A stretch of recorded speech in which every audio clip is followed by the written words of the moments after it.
next, okay? Well, and you can talk about many of the other issues too, right? My name's Ashraf Garda, and welcome to the National Pulse. And really, whether you are in East London in South Africa or London Town in the United Kingdom, all what we talk about here on the show does impact on you. So if you're listening on radio, on streaming live audio, or via visuals on YouTube, as well as on our visual streaming on the Twitter X platform, and the same on Facebook, welcome indeed. And I look forward to you connecting with me too. Now, to connect, it's 086 000 2032 to call in live. And then WhatsApp, you have the option of text or voice note. If you're voice noting, 30 seconds max, please. 0614 104 107.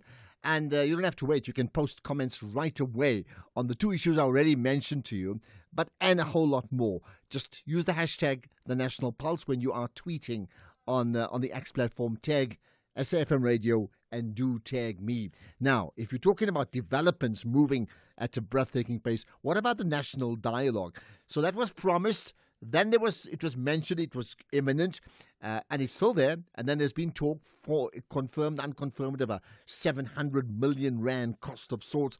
And there's been a lot of criticism from many people listening to the show. You listening could be one of the people of the many who've called in and said, this is another talk shop. This is just spaza. It's just not going to work out. And it's costing us a fortune. Well, that's the one part of it. Now, interestingly enough, South Africa's Labour Party has launched an urgent High Court application to interdict the national dialogue, the actual national dialogue, which, as you know, will be held in August this year and then build up beyond that, right? Now, the party, that's the Labour Party, is of the view that the upcoming dialogue is unconstitutional, irrational, fiscally irresponsible, and excludes the working class. So why? Lots of thoughts on that one there. Joseph Mthunzwa with me, the AMCU president and now interim Labour Party executive member. Joseph, good to chat with you as always on the National Pulse.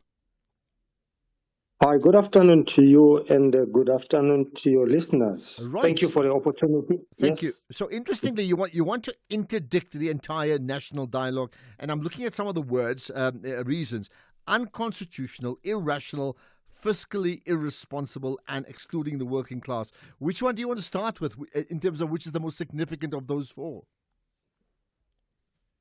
I think firstly, it's unconstitutionally this national dialogue. And the reason why it's unconstitutional, who mandated the national dialogue? Where did they get the mandate? And two, the appropriation of the funds of the state surely must be endorsed by the parliament. I've never heard that the parliament set up the budget and agree on. Thirdly, this national dialogue does not have any legislative powers whereby they can take a decision. Fourthly, we've got a full bloated parliament where we're already paying billions, of which now they are creating the parallel structure instead of using what is already been budgeted for.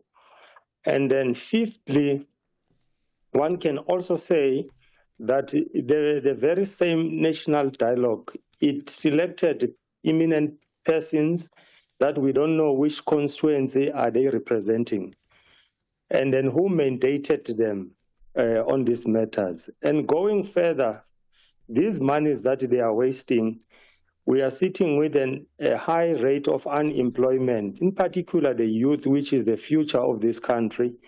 We are sitting at the highest level of the crime, which is compared to other countries in the world. We are sitting with gender-based violence. We are sitting with all kind of social ills. This 700 or 800 million, whatever, could have been used to build some bridges in Eastern Cape where our children, school kids, they still cross the rivers using drums to go to school.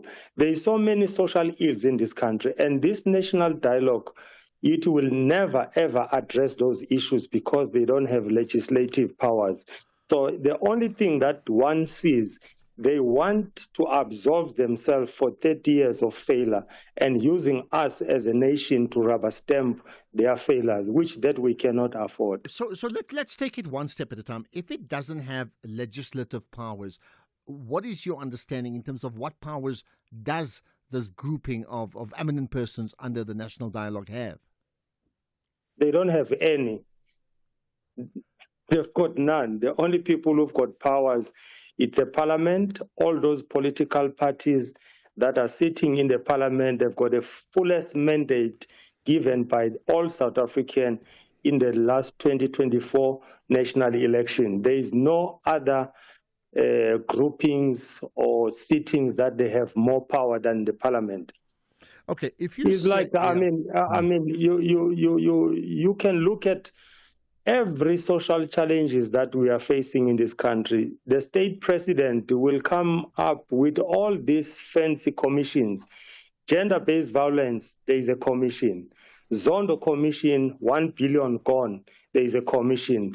And unemployment, there is a commission. Economic, there is a commission. All this commission, if you can count the money that has been wasted, we could have industrialized this country. We could have built some universities and other, amenities of importance that can develop this country. Let's move on. I mean, clearly, consultative issues have to happen, decisions have to be taken, and sometimes poor decisions are made, and sometimes very good decisions. Would you not agree that there is a need for a national dialogue? I'm not saying the national dialogue, but for a national dialogue to try and maybe not take decisions, but to advise a way forward in terms of where we are as a country. Because at this point in time, we do have a democracy, we have parliament, we certainly have a constitutional democracy, but in terms of delivery to the masses, the people you just alluded to now, we've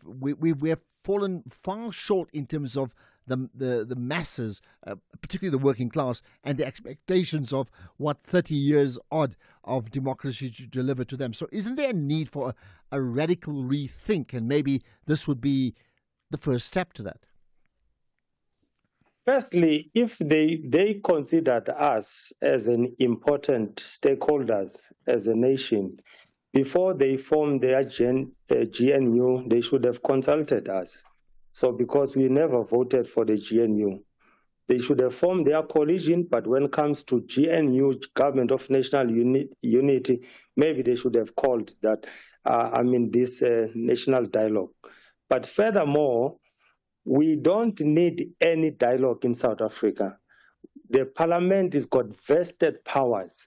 There is no structure that supersedes the powers that the parliament has.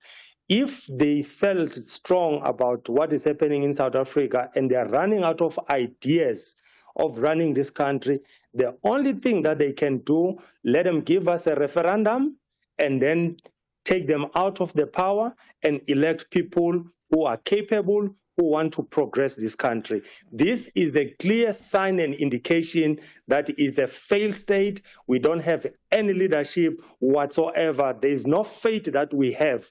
If now they are running out of the parliament and try to absolve themselves of their failures and try to use us, they mustn't count us on that. But wouldn't you say, in a way, I'm not saying it is, but in a way, that election we had not even a year ago, in fact, is in fact a referendum of sorts, in the sense that in terms of the party that's ruled South Africa for 3 decades, that's changed to the point they've only got 40% of the vote. So it's a damning indictment on how people see that party's ability to manage and to govern on its own. So it's already a referendum, and now no party is actually going to ever relinquish power on their own and say, let's have a referendum so we can be voted out of power. That's not going to happen. No, but I'm referring to this national dialogue, to say national dialogue does not have any power that supersede the very same powers that are vested to those parties that are in the parliament. So that was not a referendum. That was a choice of people choosing not to vote in a particular well-known political party, of which, in the true sense, they should have formed a coalition, not a government of national unit. So no one has voted for government of national unit. Now they are coming out to the nation and to say all of us as a nation, we failed. We haven't failed. Them, they failed. They slipped on duty. That is what they did. Okay. As now they are running out of ideas, let them quit that parliament. Let them give us a referendum how to reset South Africa, because they are running out of ideas. They've got other interest, not the interest of South Africa at heart at all. Well, I'll tell you what, I'm going to put that question to the audience here. Do you find that South Africa's government, right, or the GNU is running out of ideas? And if so, what would replace them in terms of the idea thinking? But just the last thing before I let you go, as you know, just a few days ago, the ConCourt celebrated 30 years as the Constitutional Court. Just your thoughts in terms of its impact and its critical role in South Africa that it has played. What are your thoughts from a Labour Party perspective? Well, one can say it's unfortunately that our government is not really the parliament that runs the country. Our country is run by the ConCourt, of which in some of their judgment were very questionable in some instances, of which we're starting to lose confidence, as you are aware even yourself. Maybe they can do better in the next but for us, where we are seated, they are highly compromised currently. Okay, let's see what happens with the impact of that interdict to the national dialogue. Much appreciate your time, Joseph Matunjwa, the AMCU president and interim Labour Party executive member. From one issue of concern, running out of ideas, to a desperate need for ideas in the Middle East, because at this point in time, it is Iran versus the USA and Israel, and somewhere in the mix there you can throw in Palestine and everything else, right? We're going to pick up on that right after this. Are you looking for the best savings on spectacles? At Specsavers, enjoy 1,500 Rand off when you get tested at South Africa's trusted and most established optical group. Get 1,500 Rand off all frames in store, or use your 1,500 Rand off on our leading lens enhancements, such as drive light lenses that reduce artificial glare whilst driving. Book online or call your nearest store today. Affordable eye care, Specsavers. T's and C's apply. It's a tough day for Mark. Tight deadlines and challenges everywhere. But Mark can rest easy, because when he bought his Hino 700 2845 truck tractor, he received a complimentary service plan covering up to 210,000 kilometers for short haul and up to 280,000 kilometers for long haul. Nice one, Mark. Visit your dealer today to find out more about this limited time offer. Hino, all the way. T's and C's apply. Honey, what are you doing? I'm stretching for tonight. I thought you're not dancing at bachelorette parties anymore. Baby, we need the money to put Johnny through matric mos. And what's the police uniform for? The clients feel safer when I wear it. No, man, just sell your bucky to We Buy Cars. They give the best prices and they pay you within minutes. Okay, but can I just go and dance one more time, please? You know how much I love it. No, the buyer's already on his way here. Wow, okay. Strapped for cash? Just sell your vehicle to We Buy Cars. The easiest way to sell your car by far. The National Pulse, weekdays, 3 to 6 p.m. I tell you what, when you go to a wedding, and people talk about what's happening with regard to Iran and the USA in particular, let alone Israel, and when people throw in issues like what about the petrol price and is this, where will all this end, then you know that what may be seen by some people as a domestic issue is in fact very, very much a global issue that impacts every one of us, that can't be avoided. So that story changes by the hour, I would think. Let's talk about that with Thembisa Fakure, who's a senior researcher at the Africa-Asia Dialogues. Thembisa, as always, good to connect with you on the National Pulse. Thanks for having me. Thank you. Now, you know, we talked to you at a time where effectively the USA, outside of just talking about it, effectively entered, let's call it, entered the war by my understanding is actually identifying some nuclear development plants in Iran and actually eliminating those. There's been talk of an Iranian reprisal. All of this, begs me to think about where we're going to go, and central to that is what I understand, the Iranian response that the Americans have reneged on a deal that was very close to reaching a solution a few weeks back or a few days back, and all that has changed. How do you see it? Well, I think Donald Trump spoiled the party for Benjamin Netanyahu, who wanted to prolong this war because his survival career is dependent on him starting wars. So what Donald Trump did, if at all it happened, he went and he bombed those 3 nuclear facilities. And when we woke up the next morning, the war was over and mission was accomplished, at least according to Donald Trump, which means, therefore, that Benjamin Netanyahu had nothing else to do in Iran and had no reason moving forward to be in Iran.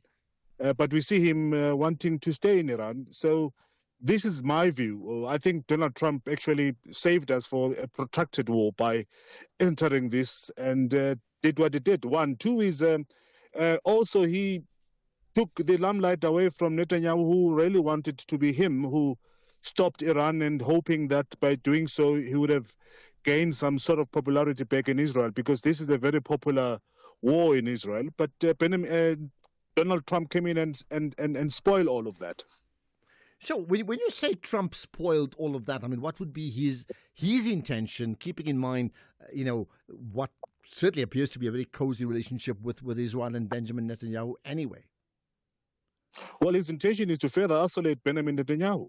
The fact that the United States agreed to go and did not give any timelines, and we're told now that they went on to bomb the facilities. We still are waiting for pictures to confirm whether that happened or not. But basically, the threat of Iran is no longer there, at least according to Donald Trump.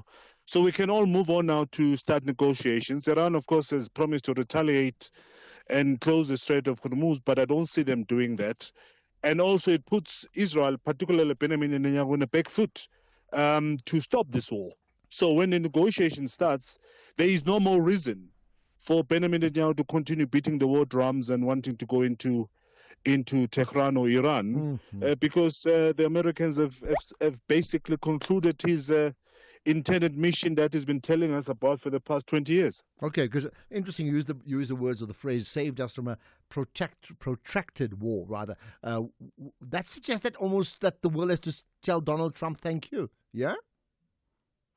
Well, depends how you look at it. And when I woke up in the morning and I heard about this news, the first thing was Donald Trump knew exactly what he was doing. He certainly did stop Israel in his tracks. What Benjamin Netanyahu wanted to do, I mean, you saw him, by the way, earlier on, changing tact and changing rhetoric. First, it was stopping the nuclear proliferation of Iran. He went on to say regime change, and he went on to say he wanted to destroy certain military installations, and all of those were rejected by Donald Trump, even though, of course, he's got a tendency of toing and froing on these issues. But we heard from senior U.S. officials saying that the U.S. is not interested in regime change, is interested in fighting the Iranians or continuing with the bombardment. For them, the targeting of those 3 facilities was enough, and the war is over. So it's now left to Benjamin Netanyahu, who is likely, by the way, to embarrass Donald Trump by continuing targeting certain installations inside Iran, notwithstanding that what he mentioned earlier on his intention of going to Iran in the first place was achieved by the United States. What about then? Yes. Let's go back to the nuclear threat. So let's say the Israelis initially bombed parts of Iran on that basis to try and eliminate the nuclear threat. You saying, in fact, the USA is now doing the same thing, right? What then is the relationship between Iran and the USA? And I say that because there's so much ambivalence and ambiguity with these relationships. One really never knows. Well, there is no relationship except that at some point they have to talk, which is, I think, that's what's likely to happen. The negotiations are going to start in earnest between Donald Trump and Iran. Donald Trump is holding the gun in the head of Iran, saying, if you don't want to negotiate, I'll continue bombarding you, and I know exactly where your other key installations are. So that's what's going to happen. But I think the discussion today is the possibility of Iran withdrawing from the Non-Proliferation Treaty and the IAEA, which I think was weaponized against Iran, if you really think about it. A couple of hours after the resolution was issued by IAEA on the 13th, we had Benjamin Netanyahu using those resolutions as a justification for him to go and target Iran. So the relationship with the United States and Iran is going to continue. They're going to continue negotiating.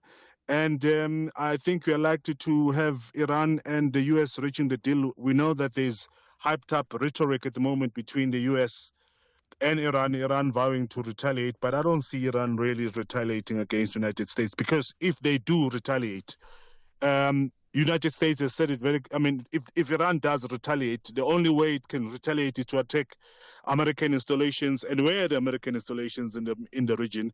They're in Qatar, they're in Kuwait, they're in Iraq, and all of these are countries that in Saudi Arabia and other, proximate to certain waters. And all of these countries are alliances of United States, of Iran. If you attack Al Udeid military base, for example, in Qatar, which is the largest U.S. military base in the region, you are basically attacking Qatar. And Qatar is one of the biggest supporters of Iran. So I don't see any option for Iran at the moment in terms of attacking any installations of the U.S. within the region. So let's then go back to the initial question that I said, as what happens when you go to weddings, right? Which is, are we set for World War III? No, I don't think so. I don't think we're set for World War III. Iran is desperate to get out of its economic goals and conditions, which has been biting and been very detrimental for the Iranians. The fact that everyone is talking about the regime change is because they understand the dissatisfactions and the grievances of Iranians. So Iranians would like to get out of this economic quagmire. So they are going to certainly negotiate, and they are going to be, if they do negotiate, they are likely to be accepted back into the world economy community and participate freely once again in the world economy. And this is what they want.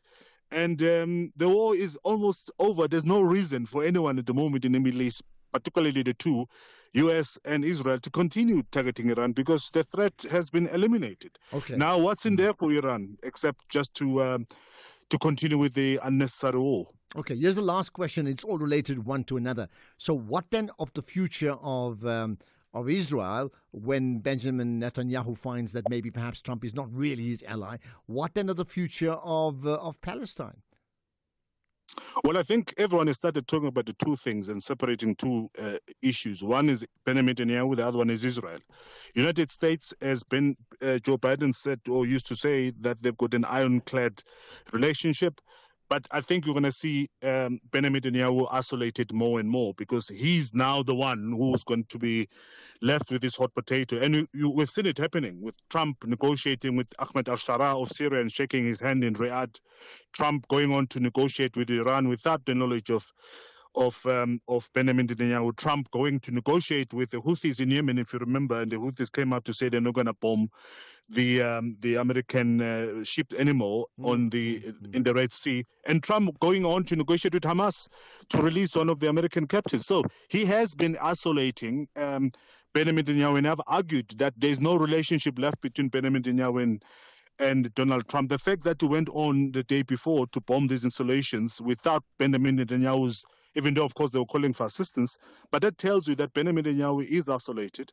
And now he's got no more leg to stand on, because the Israeli support, which has been largely on Iran, is not as much when it comes to Gaza. So, Wow. And the only way, by the way, the Israelis, just as the last note, Ashraf, the only way the Israelis can actually save themselves from future challenges and problems in terms of PR and brand Israel remaining those that committed genocide is to isolate Netanyahu and let him carry the can. And there's been lots of talk about just that too, right? Okay, Thembisa Fakode, thanks for your time. You certainly got us thinking, and I can think about half the country saying it, man, spot on, and others like, no, I don't believe this. This can't be true. But clearly, that's why we speak to someone who ought to know better than maybe me and others too. Much appreciate your time, senior researcher and research fellow and director of the Africa-Asia Dialogues, AfroCID, Thembisa Fakode. Much appreciate your time today. Let's get to the news headlines now with Ondela. Thank you, Ashraf. On the news headlines, the case against the 12 accused in the 2023 murder of a Hawks investigator, Frans Matipa, has been postponed to next week, Tuesday. 4 out of 8 suspects have abandoned bail in the court case of men accused of murdering 2 KwaNobuhle teenagers in Kariega in the Eastern Cape, and 11 Nigerian states are signing up to a government initiative to promote ranching. Several of the states, particularly those in Nigeria's Middle Belt, have experienced deadly clashes between farmers and nomadic herders. A full update follows at the top of the hour. SAFM, guiding you through the rush hour traffic. The N1 northbound in Midrand, slow moving towards New Road, and Olifantsfontein Road in Midrand has delays west of Lever Road. In KZN, the N2 northbound in Amanzimtoti is queuing towards Dickens Road. The N2 northbound is slow moving through the construction area towards Sibaya exit, and the M13 in Hillcrest has a crash reported at Gillets, and this is queuing traffic both ways. In Cape Town, Albert Road outbound slow moving through Woodstock, and Victoria Road outbound slow moving through Woodstock. With your traffic update, I'm Irma G. This is SAFM Sports with Tuming Kapele. I tell you what, a week ago we were talking about there was only one show in town, which was the South African cricket team winning the World Test Championships. At this point in time, particularly with Sundowns having lost on Saturday, there's only one show in town. It's Orlando Pirates. It definitely is, and it comes in as a shock for a lot because Orlando Pirates have announced the appointment of Abdeslam Wadu as the new head coach. The former Marumo Gallants coach will be assisted by Mandla Ngigasi alongside Ryan Jacobs as his assistants. Remember, Pirates preseason will be in Spain from the 8th to the 20th of July and will feature high-profile friendly matches against European clubs, including Bolton Wanderers of England. Meanwhile, Mamelodi Sundowns defender Thapelo Morena says that the club is upbeat heading into the final Group F clash against Fluminense at the FIFA Club World Cup on Wednesday. Now, the Brazilians are one of the most talked about teams at the tournament following their 4-3 loss to Borussia Dortmund at the TQL Stadium on Saturday. But Downs now need to beat Fluminense if they are to progress into the knockout stages, something that Morena believes that they can pull off if they iron out their errors.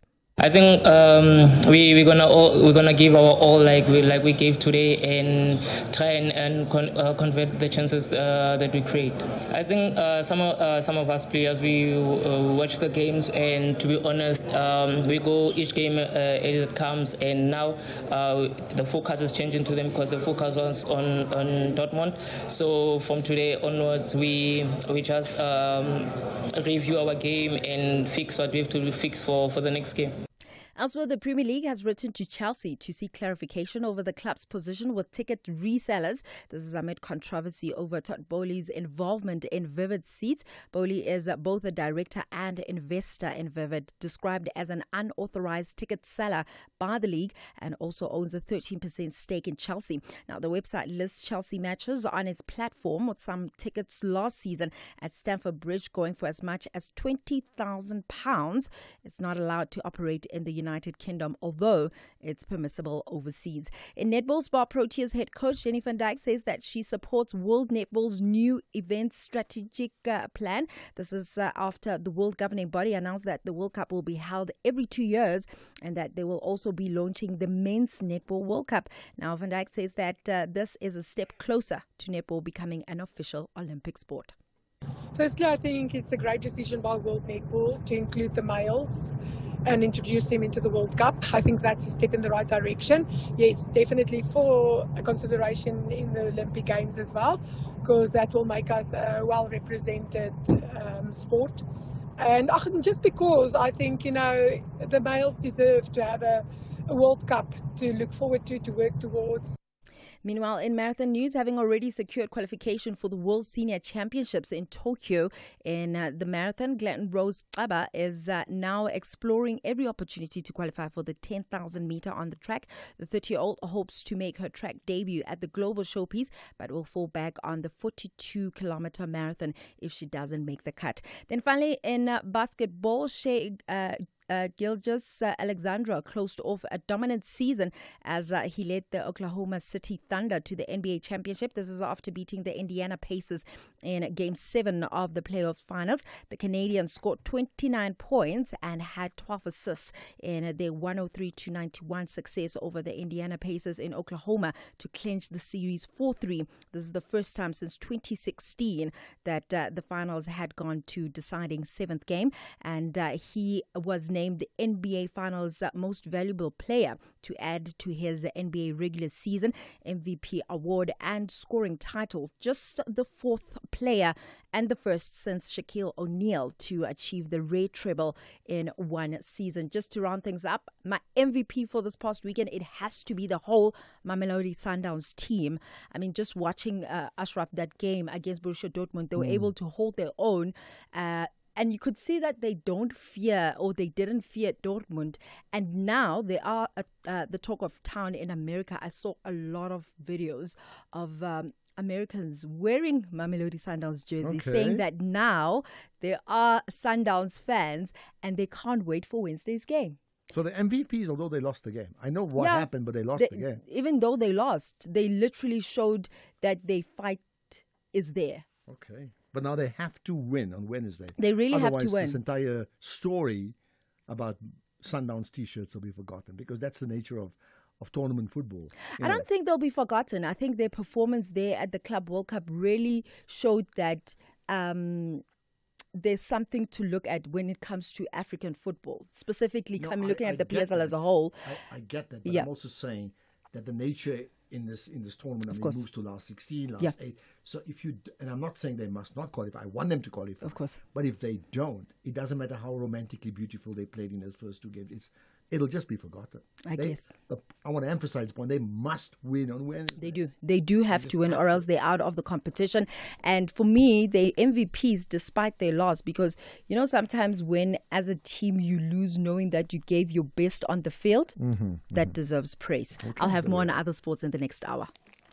Orbit College is highly spirited and believe they are intelligent enough to secure 3 vital points. But the citizens are confident they will prevail with their top-flight football experience. This is the PSL Promotional Playoffs. Catch the hot contest between Orbit College and Cape Town City on Wednesday, 25 June at 2:30 p.m. Streaming on SABC Plus and SABC2. Proudly brought to you by SABC Sport. For the love of the game.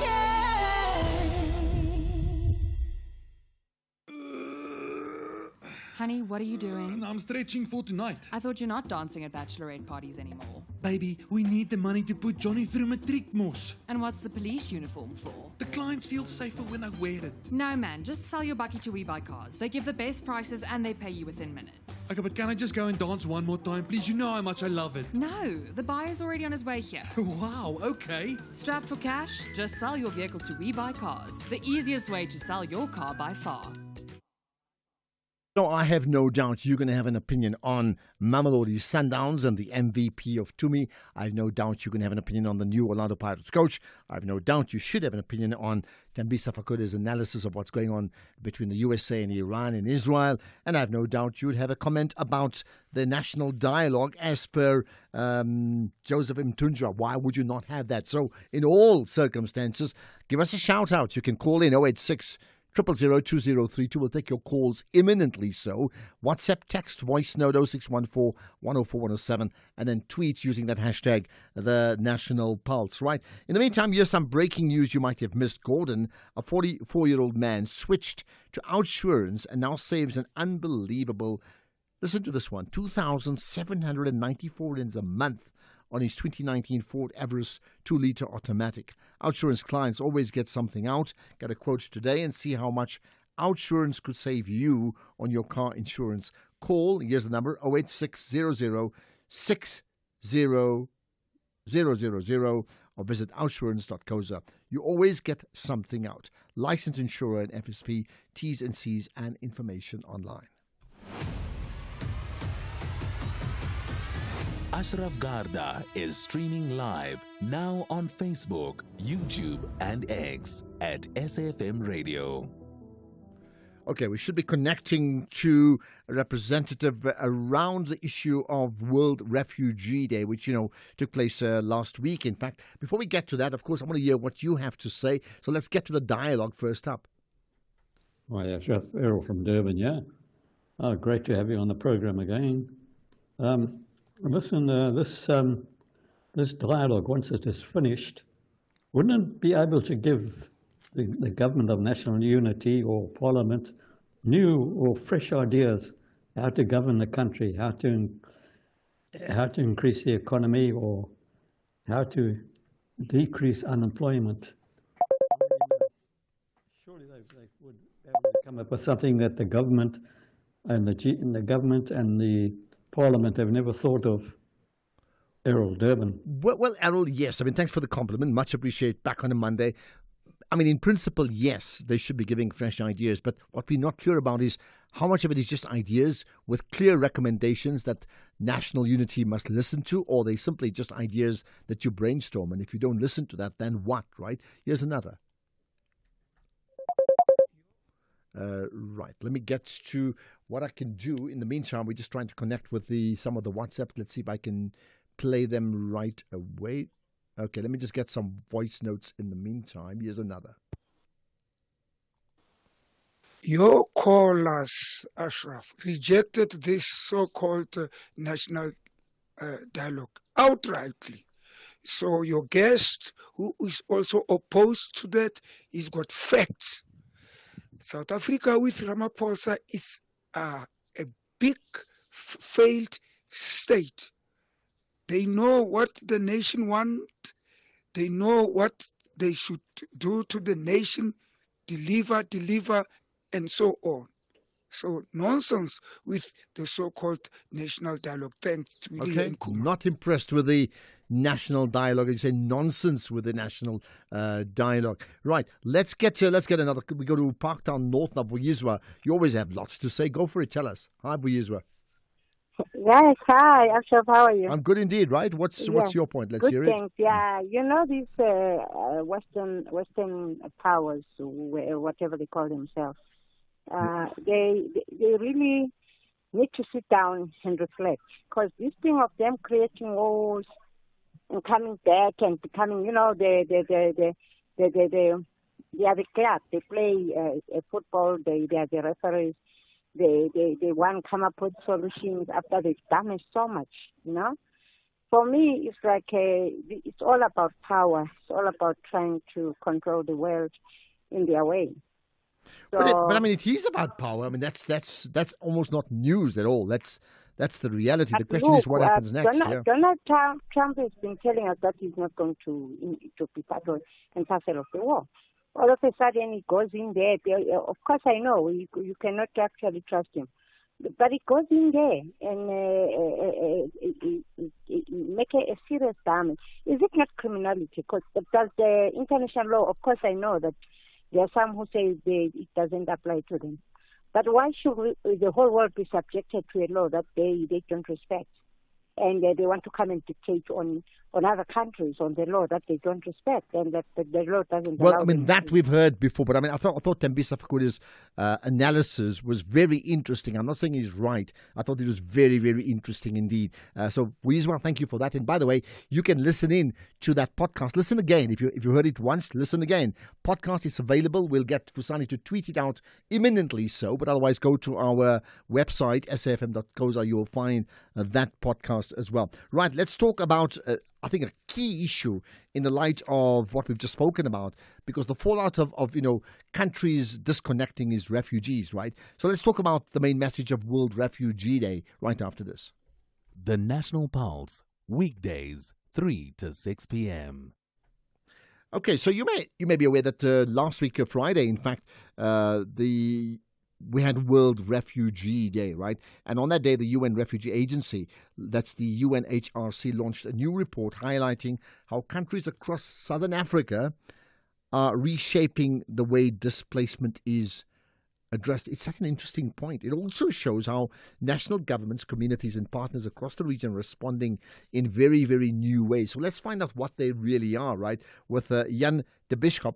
He's the spokesperson for the UNHCR, the UN Refugee Agency, and South Africa's multi-country office. Jan, appreciate your time. Thanks for connecting to us here on the National Pulse. Well, thanks for inviting me. Thank you so much. Much appreciated. Right. So perhaps tell us, typically what happens, in regions where they have to deal with refugees, and then significantly so, how that may well be changing. Well, let me first of all, if you allow me, give you a bit of statistics. Maybe not the most, let's say, accelerating topic, but last year, by the end of 2024, there were 123 million people displaced globally.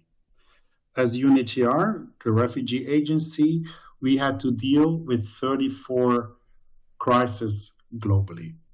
So basically, what we try to do as UNHCR is to find a sustainable response. And a sustainable response is basically, there are three options. All of these options, I'm giving that in between brackets already, in the current global climate, are losing, let's say, options, possibilities, funding. The first option is basically people who have to flee conflict, persecution, arrive in a new country. They are recognized as a refugee, or they might be recognized as a refugee in that country, and after that, they have to integrate, contribute to the country, the new community, as much as possible. The second option is that they do not qualify for international protection. That means that people come but do not have the right to stay because of international law. These people we have to return. We have to return them in safety and dignity, because an asylum system can only function if it protects those who deserve protection, but when it also returns the people who don't qualify for protection.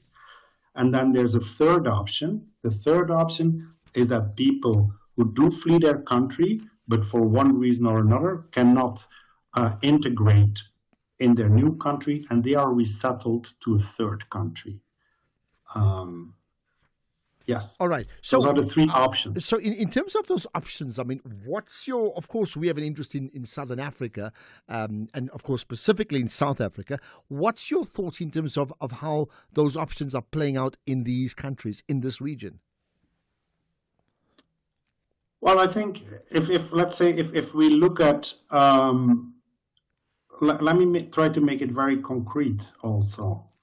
If we look at people fleeing conflict in the Democratic Republic of Congo, I think we're all aware what is happening in the east of Congo. These people who arrive in South Africa, they cannot, without risk for their lives and that of their families, be returned to DRC. So that's the first option, that they are recognized as refugees. Somebody whose life is not in danger, but thinks he or she should find and can find a better future in South Africa, but he or she will not qualify for international protection, meaning he can find work, residence permit, and so on, but basically will not be recognized as a refugee. The third option, the majority of the resettlement places in the past was provided by the United States. This option does not exist anymore. So we are now down to a very limited number of resettlement places to other states besides the US. So that third option is significantly diminished and then decreased now. Mm-hmm. Okay, okay. Let's. I want to just ask you one final thought, which I'll do right after this. What if you open up more? Open up to learning and experiencing more of Mzansi and abroad? What if you open up culture and explore the extraordinary, from music to drama and the latest fashion? What if you open up your wild side, discover a world of skyscraping cities and brown sugar beaches? What if you open up your kitchen and immerse yourself in cuisines from all corners of the world? What if you open up your voice with all eyes on you without being seen? What if you open up your morning to lekker conversations and world-class entertainment? What if you open up more? CFI, a global leader in online trading, is now in South Africa. Access 15,000 plus instruments, currencies, stocks, metals, crypto CFDs, indices, futures, and more on world-class platforms. Enjoy zero pip spreads, no commission fees, and 24/7 support for confident trading. Visit CFI.trade for a secure, transparent trading experience. Don't miss the National Pulse with Ashraf Garda, Tuesdays at 16:45, proudly sponsored by CFI. CFI Financial, an authorized financial services provider. T's and C's apply. How about a winter escape to the 2025 National Arts Festival? 2 lucky couples stand in line to experience the Eastern Cape's Arts Festival magic from the 27th to the 29th of June 2025. The lucky winners receive return flights to Gqeberha, 3 nights cozy accommodation with dinner and breakfast, your own ECPTA vehicle and driver, an exclusive Sunday morning excursion, and tickets to the best National Arts Festival shows of the opening weekend in Makanda. Have your phone ready and listen to the full circle. Call us on 086 000 2032 and say Eastern Cape, yours to explore. Then tell us why you love the Eastern Cape and want to go to the National Arts Festival. The first 2 couples to correctly make the call will swap their weekend routine for art, culture and adventure and make the Eastern Cape your next story. T's and C's apply. Winners must be available to travel from 27 to 29 June. This competition has been brought to you by SAFM, the Eastern Cape Parks and Tourism Agency, and the National Arts Festival. You're listening to the National Pulse on SAFM. SAFM. Right, we're going to just conclude our conversation with Jan de Bisschop, the spokesperson for the United Nations Refugee Agency, the UNHCR. So just to conclude then, I'm particularly interested if you can highlight how countries in Southern Africa have made some of the shifts you referred to, and do you think that those shifts would be sustainable? Yes, there are absolutely countries who are making that shift and taking over completely the refugee response by integrating the refugees in their societies, in their communities, and giving them the same rights as nationals. And don't get me wrong, and I want to be very clear on this. Refugees who are not able to return to their country of origin, they don't want special treatment. They want the same possibilities as somebody of the community they arrived in, and to be able to build up their lives. So there's a social contract whereby the government basically provides refugees with possibilities, but also responsibility for the refugees, because they have to build up their lives and contribute to their communities where they have arrived. Okay, so it is. Yeah. It works like that, yes. Got that. Let's leave it at that. Jan de Bisschop, the spokesperson for UNHCR. And maybe here's a broader question to all of us, right? Are there examples of, and I'm talking about refugees, so asylum seeker based refugees in any countries in the world where they've been successfully integrated into those countries? And I'm talking about big numbers, not 49 people, for example, big numbers of refugees. And have they been successfully integrated into that country, or all still seen as refugees sometimes 10, 20, 30, 40 years later? This is the National Pulse. Let me hear your pulse right after this. Call us on 086 000 2032. In fact, more than a year, I need to get a feel of your pulse, right? So firstly, we're going to go to, an issue that we haven't yet spoken about today, the Floyd issue. Mola Tello, go for it. Hello. Ashraf, good afternoon. How are you? I'm very good indeed, right? And I hope you are well. I'm very good, man. Actually, I think I have a misunderstanding with your guys there. I wanted to talk about this thing of the government saying, no, they want to come to us and ask us what the country needs so that it can be in a good shape. Yeah, so that would be this national dialogue. That will be this national dialogue. Then Floyd Shivambu, in effect, is also doing his own dialogue, asking people whether he should form a new party and what shape it should take. Yeah, so they're both national dialogues, in a way. Yeah, Yeah, no, but They that should just one of merge. Shivambo is not a case. Yeah, I know that one is not a case. It's just playing with their mind, because this politician, they have discovered, the people of South Africa, the only thing that you can play with your mind and help and enrich yourself is when you talk about the politics or forming the politics. But let me talk about this one of the national dialogue. Okay, go for it.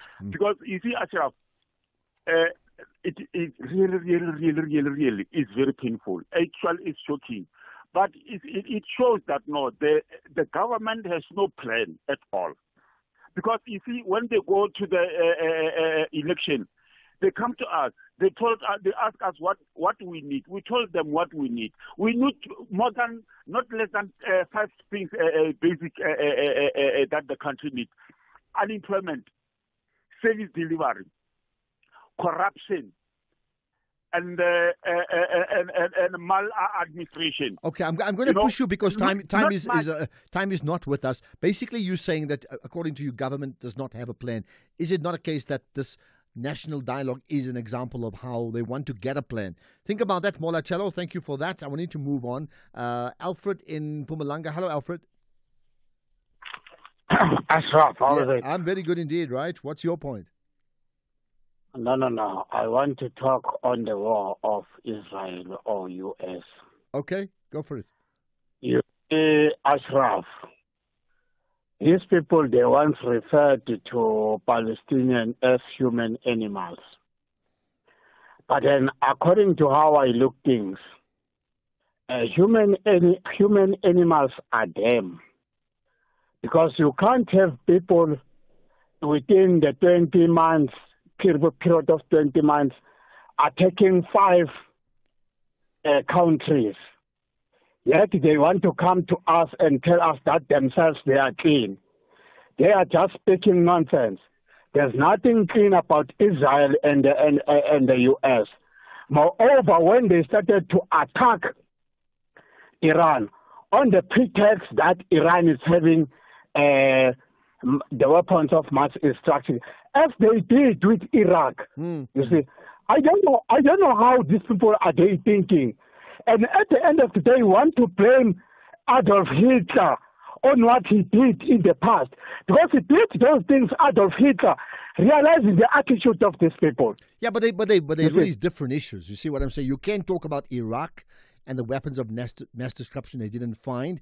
You can talk about the attack on Iran on the basis of Iranian threats and perhaps the point that they have nuclear capability, although some say that's very premature, considering those that attacked them may themselves have nuclear capability. But you can't link that to Adolf Hitler. I mean, really, that's a completely different conversation. All right, thank you for that. We'll pick up further comments. Alfred will get to you as soon as we can. In the meantime, it's 4 o'clock. Let's get the news here on Della.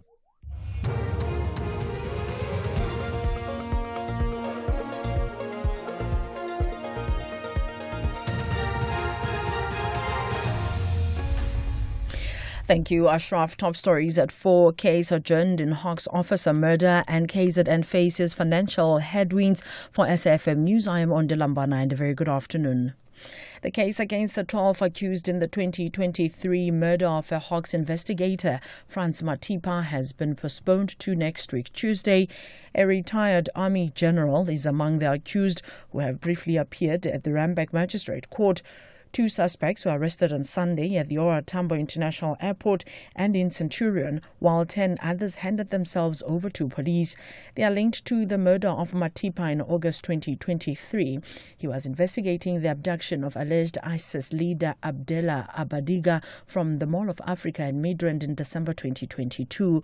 Matipa was shot on the N1 near Hammanskraal. The accused are facing charges of murder and kidnapping. Hawks spokesperson Christopher Singo. Other 10 handed themselves over today in our offices in Johannesburg. At this moment, we cannot be able to reveal their identity as per court instruction. There has to be the identification parade that has to be conducted. 4 out of 8 suspects have abandoned bail in the court case of men accused of murdering 2 KwaNobuhle teenagers in Kariega in the Eastern Cape.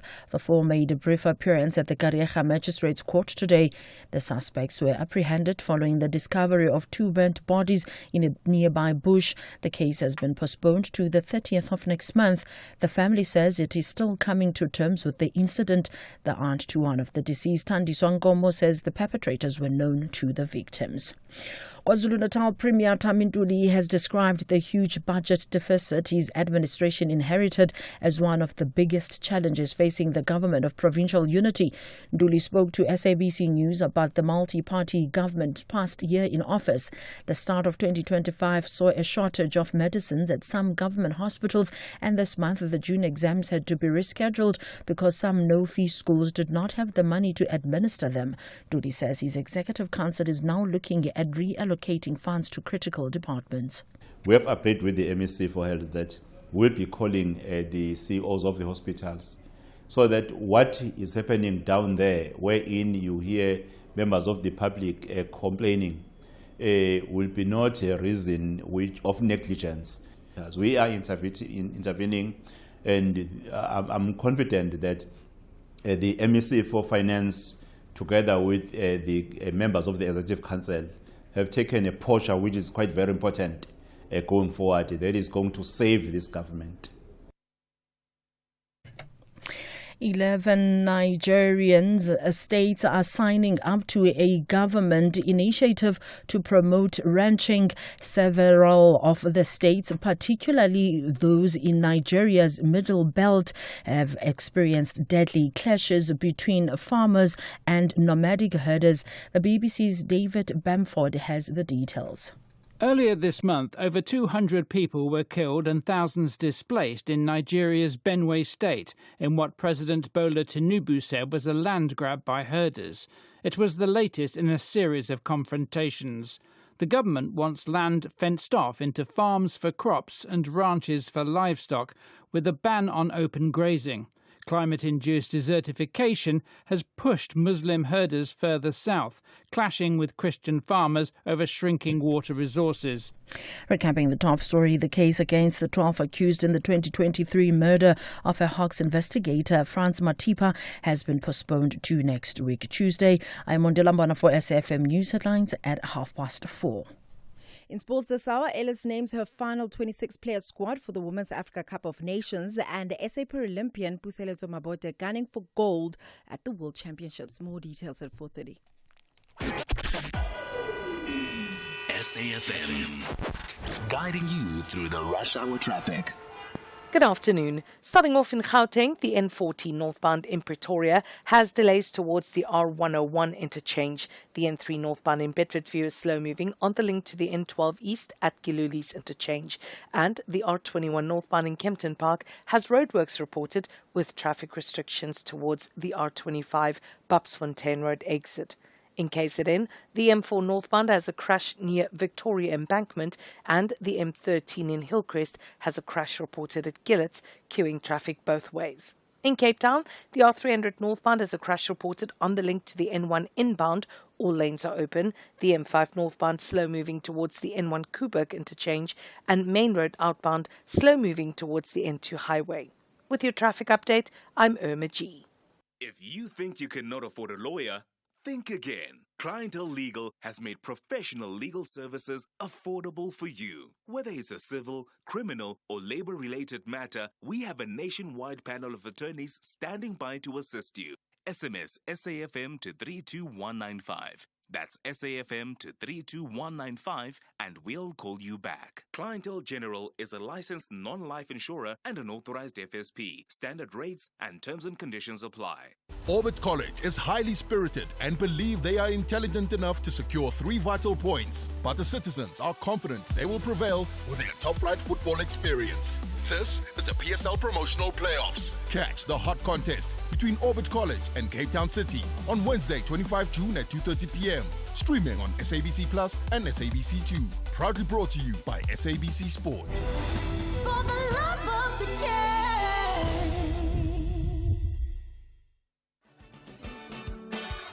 This Youth Month, SAFM celebrates the spirit, power, and potential of young South Africans. Join us as we dive into conversations that matter, from innovation to education and skills for the changing world. Empowering youth for meaningful economic participation. Because at SAFM, we're not just talking, we're leading the conversations that move us.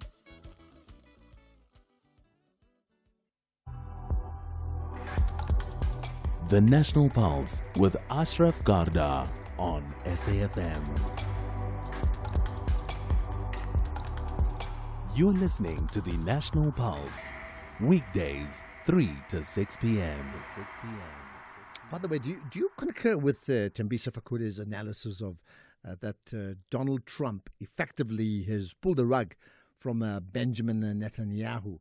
Interesting one, by effectively attacking, as he did, the Americans did, sort of entered the war by blasting out some of the Iranian nuclear capability sites. So we hear, right? Or do you think that's completely offside? That's one, but there's more. I mean, I think the issue of the national dialogue and now the Labour Party effectively wanting to interdict the High Court is an interesting one indeed that you may want to touch on, as per the other conversations around refugees. And my point, examples of refugee communities around the world that have successfully integrated into a country, into a nation, 10, 15 years later, where you don't even see the difference. They're just very much part of the fabric of society. They don't live in tents, for example, if you get my point. South Africa is a good example of that. They don't let them live separately. Many other countries let them live separately, or ask them or force them to live in separate, informal settlement tents, right? Okay, let's get into another issue that, I'll tell you what, it certainly got me thinking, right? And it really is an issue that we've touched on before in a different way, about the issues of jobs and, who does what and who doesn't do what. So let's talk about this. The Municipal Employee and Civil Servants Union, which is MACSU, in the city of Ekurhuleni, they've written a letter to the Public Protector requesting a forensic investigation into allegations of nepotism and the violation of talent acquisition policy. Okay, this gets confusing, by the city's executive mayor, that's the councillor Inkosi Dipile Kakaza. Now, the MMC for Corporate Shared Services, the councillor Sibuyile Ngondwana, as well as the city's HR department. So that entire grouping of people, right?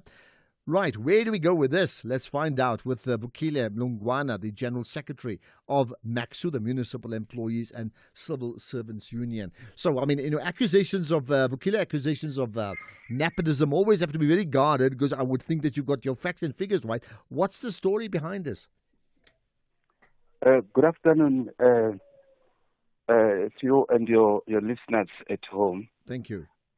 Yes, I can confirm that as a trade union we have referred this issue, which touches to the allegations of acts of nepotism and violation of talent acquisition policy, to the Public Protector for investigation, because we believe that this is a public interest issue.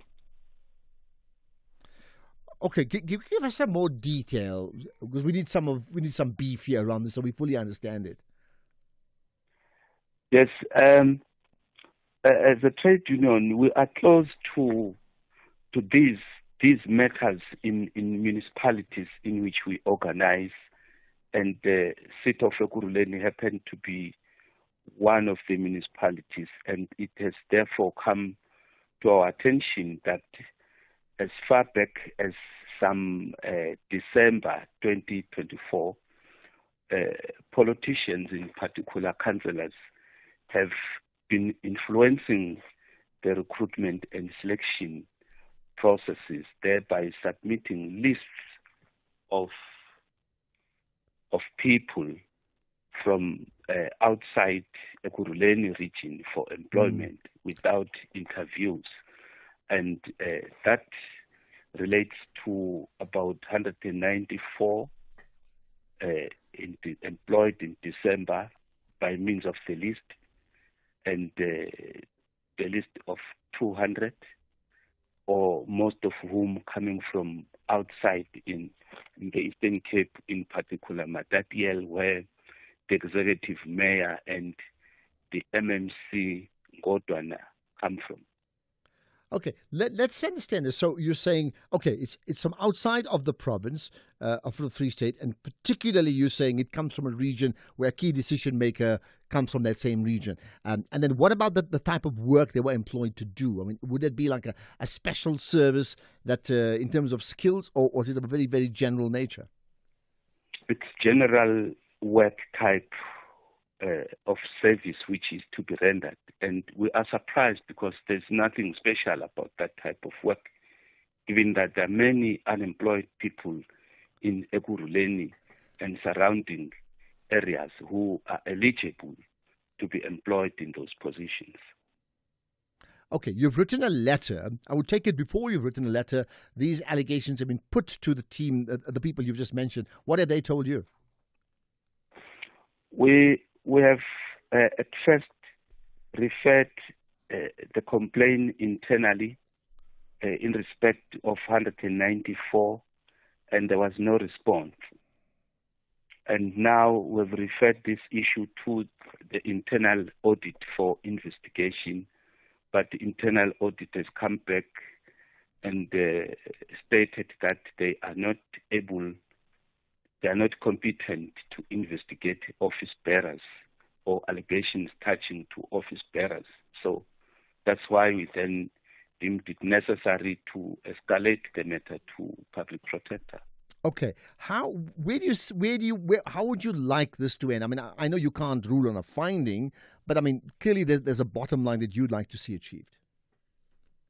Well, all what we need is for people, especially those entrusted with authority, to be held to account should the investigation so reveal, and the processes such as recruitment processes must be equitable, must be fair for every qualifying person in the region to start with, to be afforded an opportunity to participate. So, and to that accusation about why are people from the local region not being hired, are you saying that there's been no response on that whatsoever? Correct. Okay. Has this type of thing happened before, on this scale, in that region? Not to our knowledge.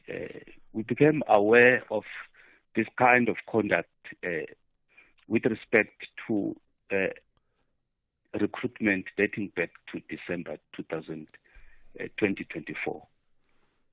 Okay. I must say, in the same vein, that it's not only relative friends, but also comrades, and we believe that these comrades are within the region of Ekurhuleni.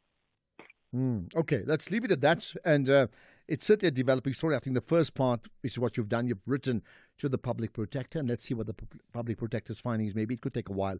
Much appreciate your time on this issue.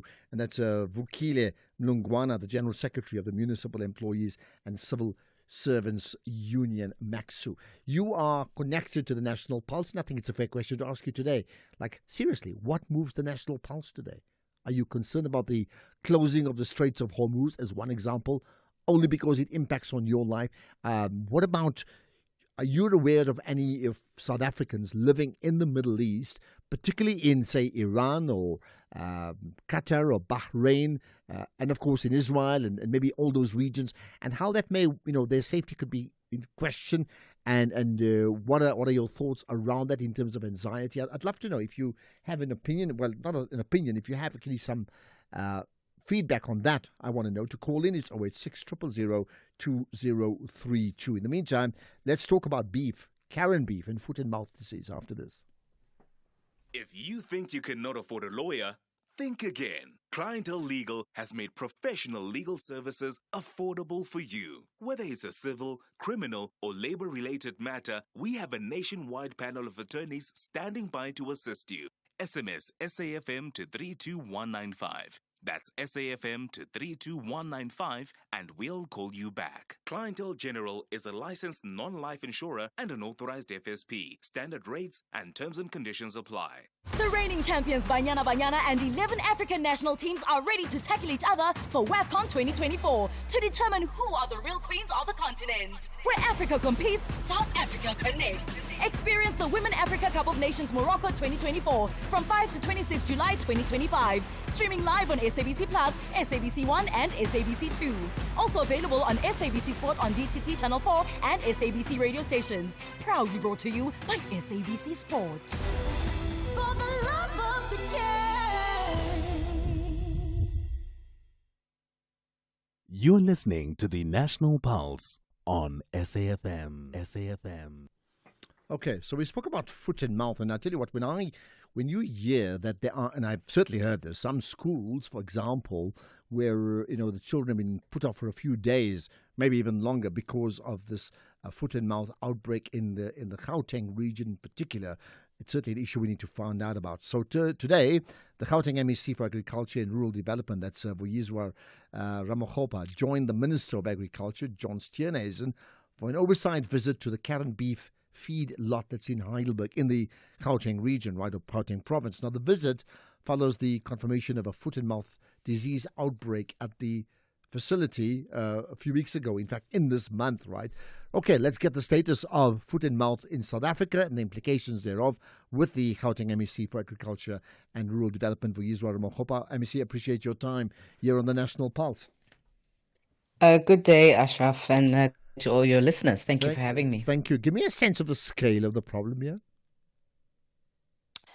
Okay, so obviously my focus would be on Gauteng, but the nature of foot and mouth disease is that it is one that spreads to all different provinces because the animals do travel and do get transported to provinces.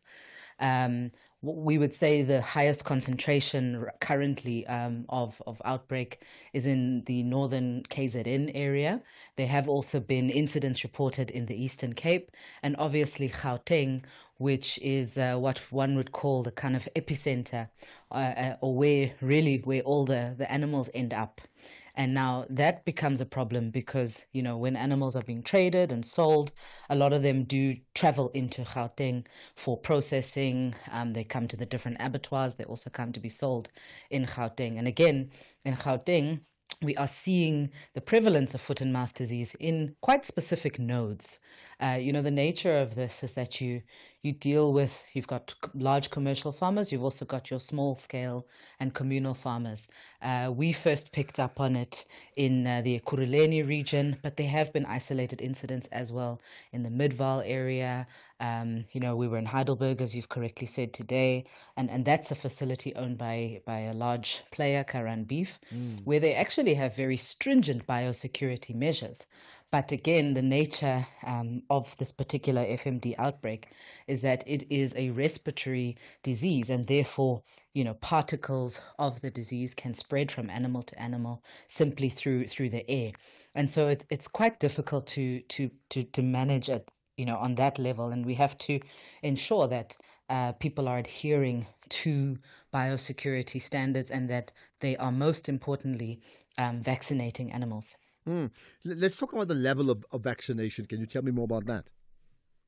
Yeah, so one of the biggest challenges for the last few weeks since the initial outbreaks in early May was the lack of availability of vaccines. So we order our vaccines, we procure our vaccines from Botswana. That's where they are produced, and there have been some delays in getting them. However, vaccines are now available in South Africa through the National Department of Agriculture. We have managed to secure about 500,000 vaccines for South Africa as a whole, of which, about a portion of that will come to Gauteng, and obviously some will go to other parts of the country. It's not nearly enough. If you look at some facilities, especially the larger facilities, they have, over 50,000, over 100,000 animals just in one facility. and they would easily deplete, the current stocks available in the province. So the work right now is to try and get more vaccines, but also to ensure that we isolate and localize the spread of FMD. There's also something I think is very important from a perspective of your listeners and the consumers, is that FMD only affects the animals. It's really like a flu, but Yeah. however you would see it, you get animals will break out with lesions and visible signs of FMD. However, once they've been slaughtered and once the meat has been processed, it's more than safe for human consumption. So that actually doesn't become an issue once the animals are vaccinated, and I think that's the key thing. We're really trying to drive the vaccination. And if they're not because vaccinated, then because again, I think there's two parts. One, of course, owners of livestock will be concerned about let's call it the humanitarian aspect of the animals. I know that's a contradiction saying humanitarian aspect of the animals. That's one Yeah. part. Then there's the livestock. So clearly there's a business imperative, and then certainly the Yes. public in terms of consumption, right? So yeah, what happens if, for example, the meat is consumed processed, even though the animals have not been vaccinated? Yeah, so I mean, the South Africa, let me say, in the formal market, we have very stringent food and food health and safety standards of meat getting processed, and this is all aspects of the value chain, from the abattoirs right up until the retail. So, from that perspective, most accredited retail establishments would be selling meat that is safe for consumption. Now, that being said, to come back to your question, the objective is to get animals vaccinated and or to be able to get to a point, because once an animal has been infected, it's also possible that once the infection passes through them and, let's say 2 weeks later, they can be tested and be found to be free of FMD. You obviously don't want to be selling meat from a currently infected animal. Yeah. But there are processes in place to test and verify whether an animal is still infectious and whether the disease is still present. And that could be either through vaccination, or it could actually be through just actually recovering, getting through the illness. Like you and I, we would get flu, and at some point you heal from your flu and you are safe to re-enter society. And so, but the challenge, of course, is also really around our exports, which becomes another big issue, because like we have done ourselves, where we closed our exports for Brazilian poultry at some point. They would do the same, because right? Yeah. any other country in its right mind would do the same. And you can't, when it comes to exports, they don't care which province it comes from. It could be a province that doesn't even have a foot and mouth disease outbreak. They look at South Africa as a country, and if there's one case of foot and mouth outbreak in Zirbakom, it will affect exports even coming out of the Western Cape or any other province. And that's something that we have to manage. Yeah, that's a good point. Yeah. collectively. So, I mean, let's hope this thing blows over, if I can call it that. But a lot of it in our conversation now is talking after the event. I mean, it's after we've discovered the foot and mouth disease prevalent in these regions. Is there, outside the vaccine part, is there because, I mean, there's just a limit to how many animals can you vaccinate, right? Is there another, preventative way to do things?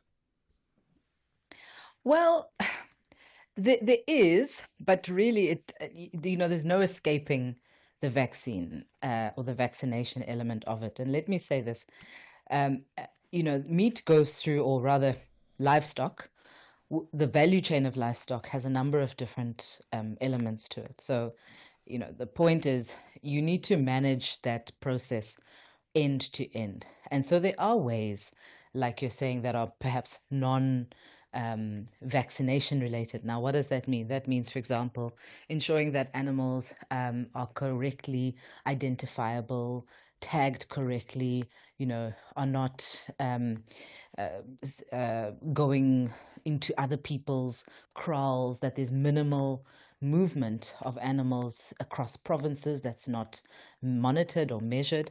I mean, one of the things that we pick up on is the fact that livestock will move, for example, from Limpopo to Gauteng to come and be processed. But if, for example, you were able to process closer to source, you would have a lesser risk of spreading whatever potential diseases animals may have, and you'd be able to contain and deal with things a lot quicker. Okay, here's a quick But question. when it comes to eradication, Yeah. when it comes to complete eradication, unfortunately, there's no other road other than trying to vaccinate and ensuring that we get to at least a tipping point in those hotspots and zones. We don't have to vaccinate every cow in the country. We have to look at those zones where it's particularly prevalent and focus there. Okay, a last question is from Sam in Durban. Sam asks, how much per annum does it cost to procure the vaccines, and why doesn't South Africa produce the vaccines? Yeah, go for it. Well, it's a very good question. I don't actually have the annual figure, but I do know that this recent procurement, the recent batch that we've procured, national government has set aside about 42 million rand for that procurement.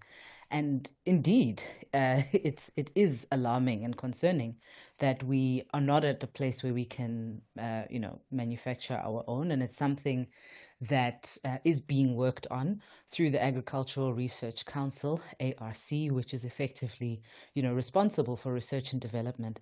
There is actually work in motion to develop those strains and ensure that we can get to a point where we have our own production capacity locally.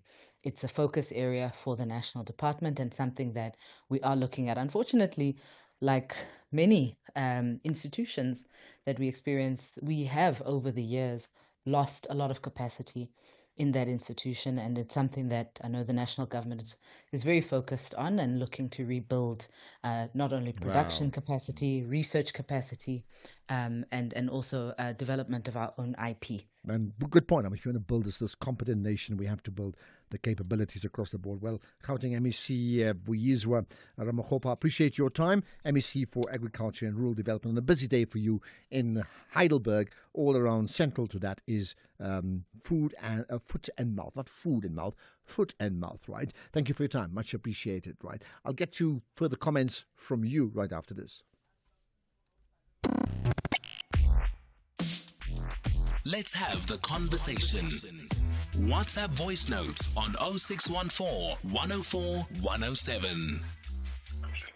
Right, Impo, in Randfontein, you have an opinion about the war, right? Go for it.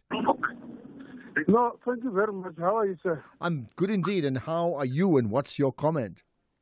No, my comment is in relation to what the analyst or the researcher said, Mr. Fakude. Yeah. I like his analysis, but I don't think I agree with him this time around on the fact that the two guys, Netanyahu and Trump, are playing each other. They agree on the strategy. They've plotted this thing together. But it will come late. And it's clear that the intention is one, to disrupt the Middle East. And it was he pronounced it years ago that when he comes in, he's going to do what he did. So I don't think it's about playing each other or, no, I want to take a limelight from you.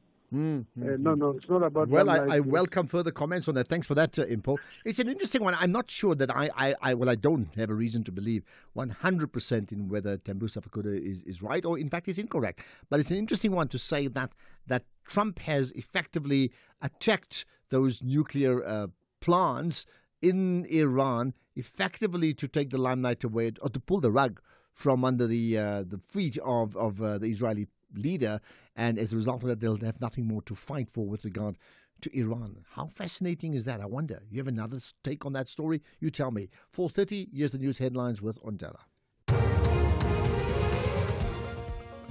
Thank you, Ashraf. On the news headlines, the South African Weather Service says an intense cold front is expected to make landfall in Cape Town on Wednesday.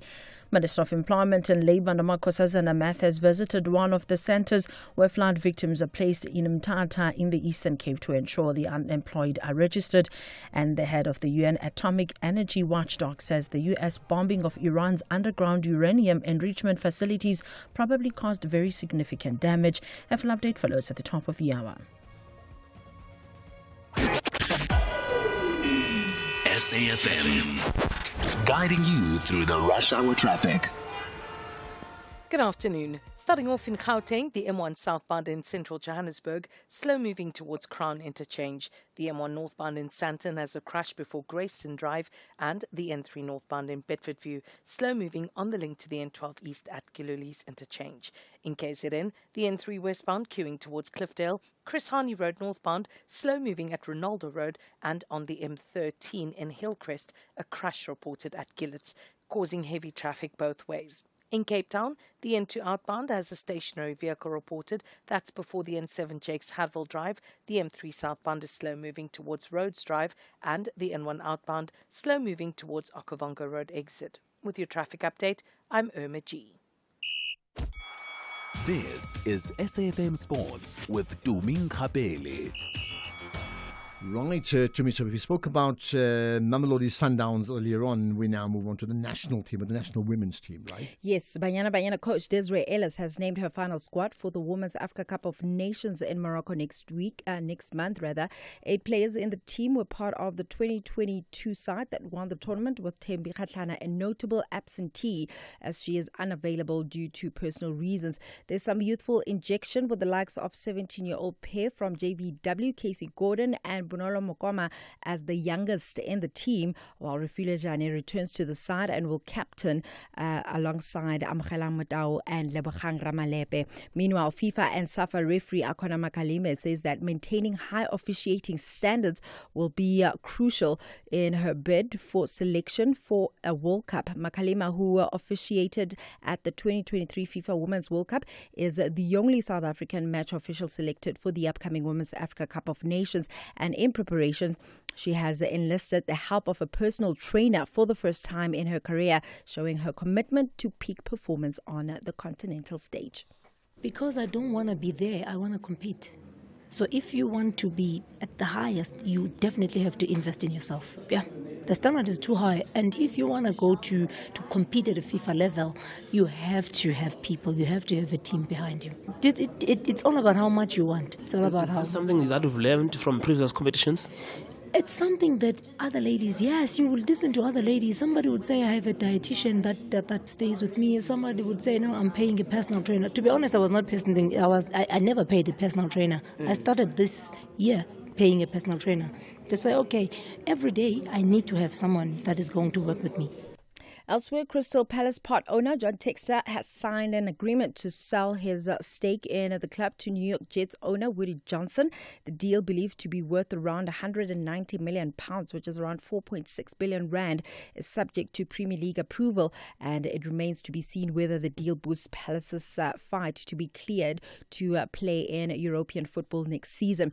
In rugby, Springbok assistant coach Tony Brown says that the team is taking Saturday's Qatar Airways Cup match against the Barbarians very seriously and will approach it like a proper test match. After winning the Rugby World Cup for the second time in a row back in 2023, the Boks had a strong 2024, winning 11 out of 14 test matches, and Brown says that now it's important to set the tone for the season. Saturday's game will be the first time the Springboks play the Barbarians since 2016 and the first time the two teams meet in South Africa. Then new International Olympic Committee President Kirsty Coventry has pledged to strengthen and extend the reach of the Games. Coventry, who starts her 8-year spell officially tomorrow, became the first woman and first African to be elected as head of the Olympic ruling body in March, and she was handed the golden key to the IOC by Thomas Bach, who was in charge for 12 years. Meanwhile, South African Paralympian Puseletso Mabotja says that he's targeting gold at the upcoming World Para-Athletics Championship, which will take place between September and October in India. The Paralympian won silver for Team South Africa in the men's T63 final and set a new African record in the long jump in Japan last year. For the World Championships this year, we are aiming for gold, as always, and that will come with the proper preparation. Thus we have a proper plan heading into the World Championships. More on other sports in the next hour. Okay, so just your quick thoughts on that, on the women's team to be defending their trophy, right? Yes. Yeah. Any surprises? No, not per se, but I think what I like from the coach's side is trying to obviously have more depth in the side, and also introducing more youngsters, because obviously eventually, as Jermaine Sopasingwe has already retired after this one, she's not going to be part of it. Thembi Kgatlana, I'm very worried that she's not going to be there because she's one of our best players in the squad, but obviously Coach Desiree is looking at the future already, and I think we're going to do well in the WAFCON. I certainly hope that you are spot on that one there, right? As well as the Sundowns one, for the record, that we must get through to the next round as a country. As I can see, some people are saying you don't want Sundowns. Clearly heard incorrectly, because I was very clear. I want Sundowns to qualify. My question is, what happens if they don't? Do you still glamorize the fact that they play beautiful football without qualifying? The measurement is to qualify for the next round, and that's how they're going to ultimately be judged. So, for the record, I want them to win, all South African teams. Listen, fact of the matter is they have improved from the previous one. Yeah, but ultimately they will still be measured by, can they get through? Can they make those gains? Sure. Orbit College is highly spirited and believe they are intelligent enough to secure 3 vital points. But the citizens are confident they will prevail with their top-flight football experience. This is the PSL Promotional Playoffs. Catch the hot contest between Orbit College and Cape Town City on Wednesday, 25 June at 2:30 p.m. Streaming on SABC Plus and SABC2. Proudly brought to you by SABC Sport. For the love of the game. A stage awaits, not for applause, but for possibility. For over 40 years, Standard Bank has championed the arts, and at the National Arts Festival, we don't just watch talent rise, we help grow it. Through our Standard Bank Young Artist Winners, raw voices find power, unseen stories take the spotlight, and what begins as a dream grows into a legacy. Join us in Makanda for the festival. Standard Bank, proud lead sponsor of B20 South Africa, an authorized FSP and registered credit provider. How about a winter escape to the 2025 National Arts Festival? 2 lucky couples stand in line to experience the Eastern Cape's Arts Festival magic from the 27th to the 29th of June 2025. The lucky winners receive return flights to Gqeberha, 3 nights cozy accommodation with dinner and breakfast, your own ECPTA vehicle and driver, an exclusive Sunday morning excursion, and tickets to the best National Arts Festival shows of the opening weekend in Makanda. Have your phone ready and listen to the full circle. Call us on 086 000 2032 and say Eastern Cape, yours to explore. Then tell us why you love the Eastern Cape and want to go to the National Arts Festival. The first 2 couples to correctly make the call will swap their weekend routine for art, culture and adventure and make the Eastern Cape your next story. T's and C's apply. Winners must be available to travel from 27 to 29 June. This competition has been brought to you by SAFM, the Eastern Cape Parks and Tourism Agency, and the National Arts Festival. Economic news on SAFM. Facts and figures you can count on. Okay, with the numbers as always, Makwe Masilela, the Chief Investment Officer at Makwe Fund Managers. Right, it's a Monday after the weekend. We've got lots of news locally and globally, but significantly we've got results from Naspers. Afternoon to you. Yes, Ashraf, revenue up 11.6%, profit as core headline earnings per share up 46%. The guys remain well positioned to thrive in an uncertain macroeconomic environment, and that is due to their strong balance sheet. They're sitting with almost $19.2 billion in the form of cash and short-term investments, and Tencent remains a cornerstone investment, delivering returns above the cost of capital, and they are fast transforming into an operating technology company focusing on lifestyle e-commerce and powered by innovation and collaboration. And yes, Ashraf, this kind of uncertainty is quickly becoming the new normal for markets, and maybe that's why there's a relatively sense of calmness, unless if we see tensions rising. Iran said the US is now directly involved on the war, and response will definitely come. And the lack of immediate response from Iran eased investors' fears for now, but traders want that could all change if Iran manages to close the Strait of Hormuz, and that's a key oil shipping lane, and a fear of potential supply chain disruption, Ashraf, that could drive up inflation rate and reduce the chances of further interest rate cuts. And locally, we received that $27 billion loan from the World Bank, and that is to be used to unblock key infrastructure bottlenecks, that is in the likes of energy and logistics. And we know those sectors have been tracking our economic growth.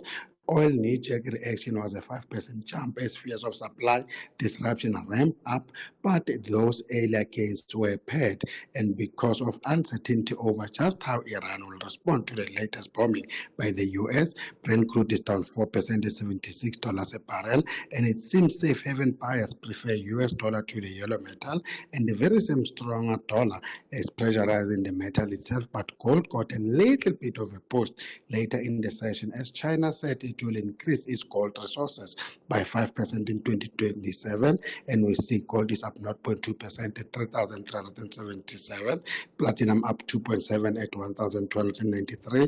Global markets are mixed with the JSE up 0.2%, and we've been held by our resources and industrials. The rand is now flat, 1801 to the dollar, 24.28 to the pound, and 20.78 to the euro. Perfect. Thank you for that. And we'll, of course, connect again with you tomorrow. Don't forget, there's a full market update for an hour from 6 to 7 tonight, as it is Monday to Thursday, hosted by Jimmy Moyaha. Do not miss that. We'll also get to your calls and your comments and your tweets and everything else in between. Do not miss that. That comes up shortly. Here, there, and everywhere. SAFM 107 FM in Kroonstad.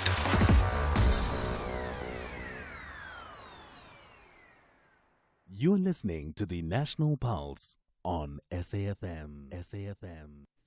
Right, this is an interesting story. The Cooperative Governance and Traditional Affairs Minister, Velenkosi Xolisa, has been very much in the news, right, recently. So he's led a high-level dialogue with political parties today.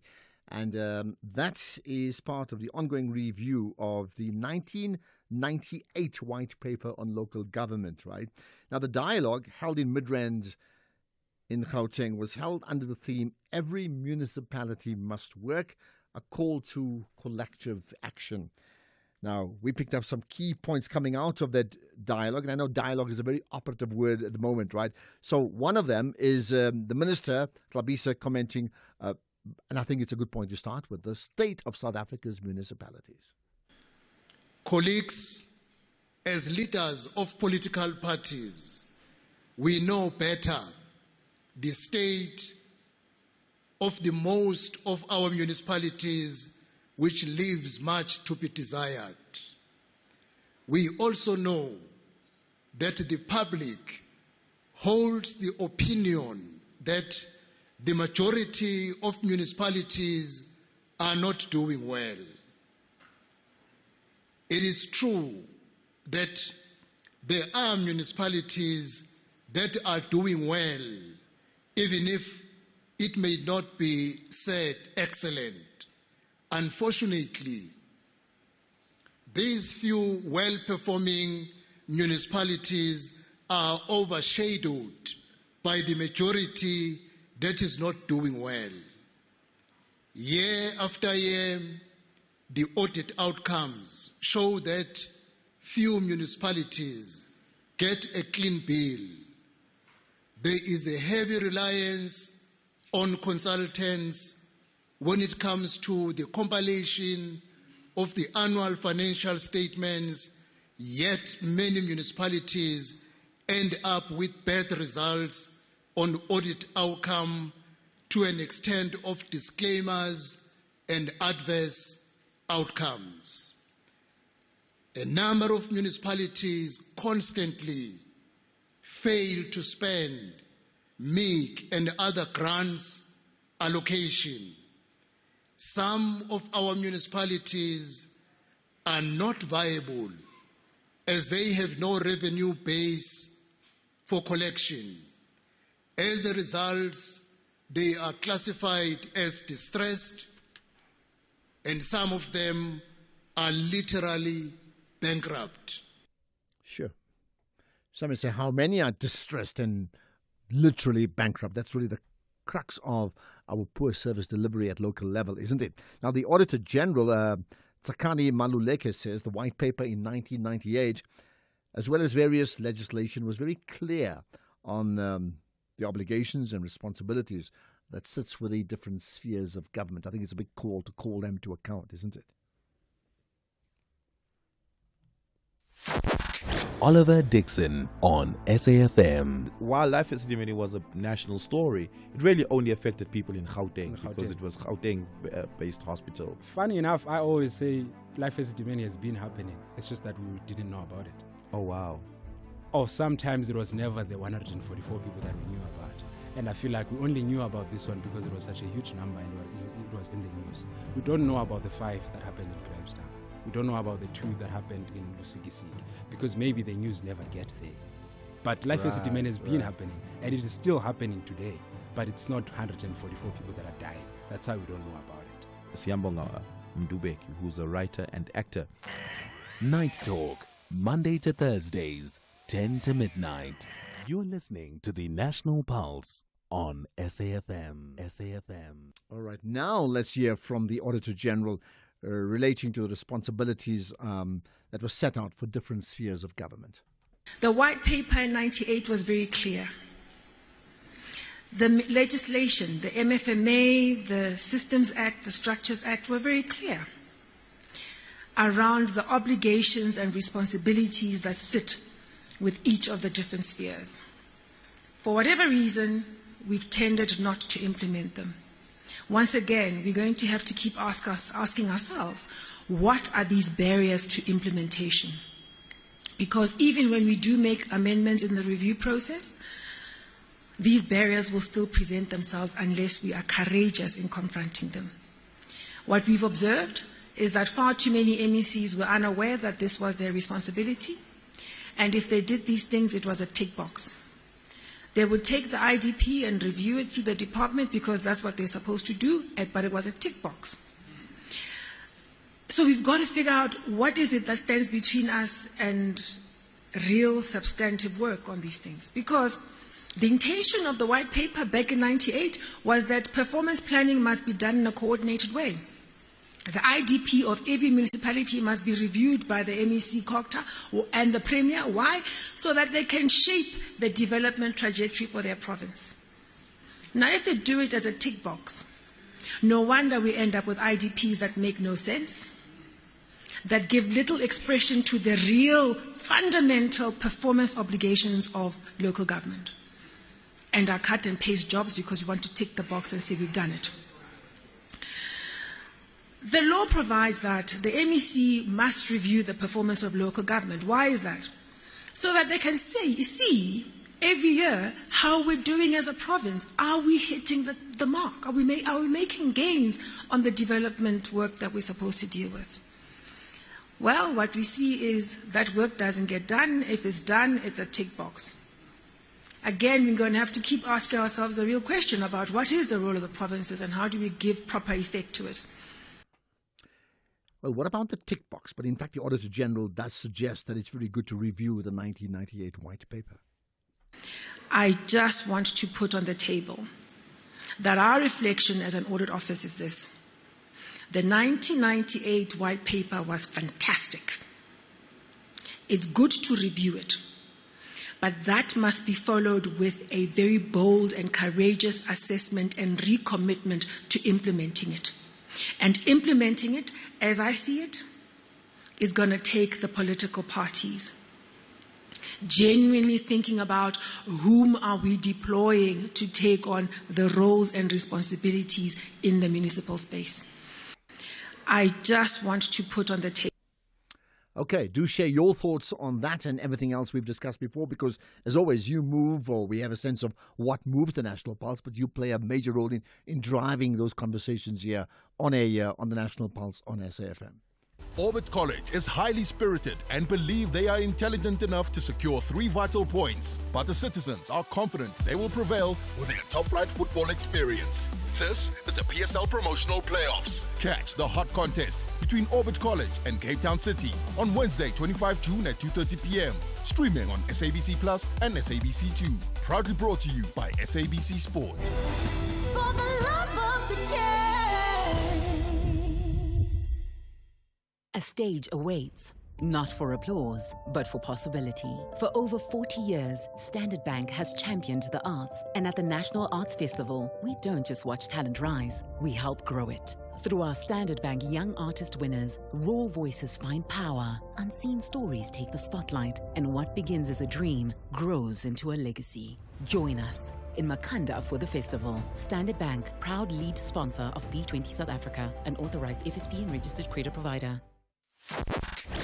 The Morning Brief. Linda in Boksburg, you want to talk about Floyd Shivambu? You know, the problem in this country is that we now have a new reality show, and this reality show comes out of politics. Floyd Shivambu is caught in a situation where he was trying to be clever, playing street politics with street clevers, basically, between Julius Malema and Jacob Zuma. He's a clever black. He's gone to school. He knows politics from the books, but he's not street smart. And he was outsmarted in your view. In a language of Linda, let's leave it there. That's Linda in Boksburg. This is Dula Sizwe Simelane on The Morning Brief.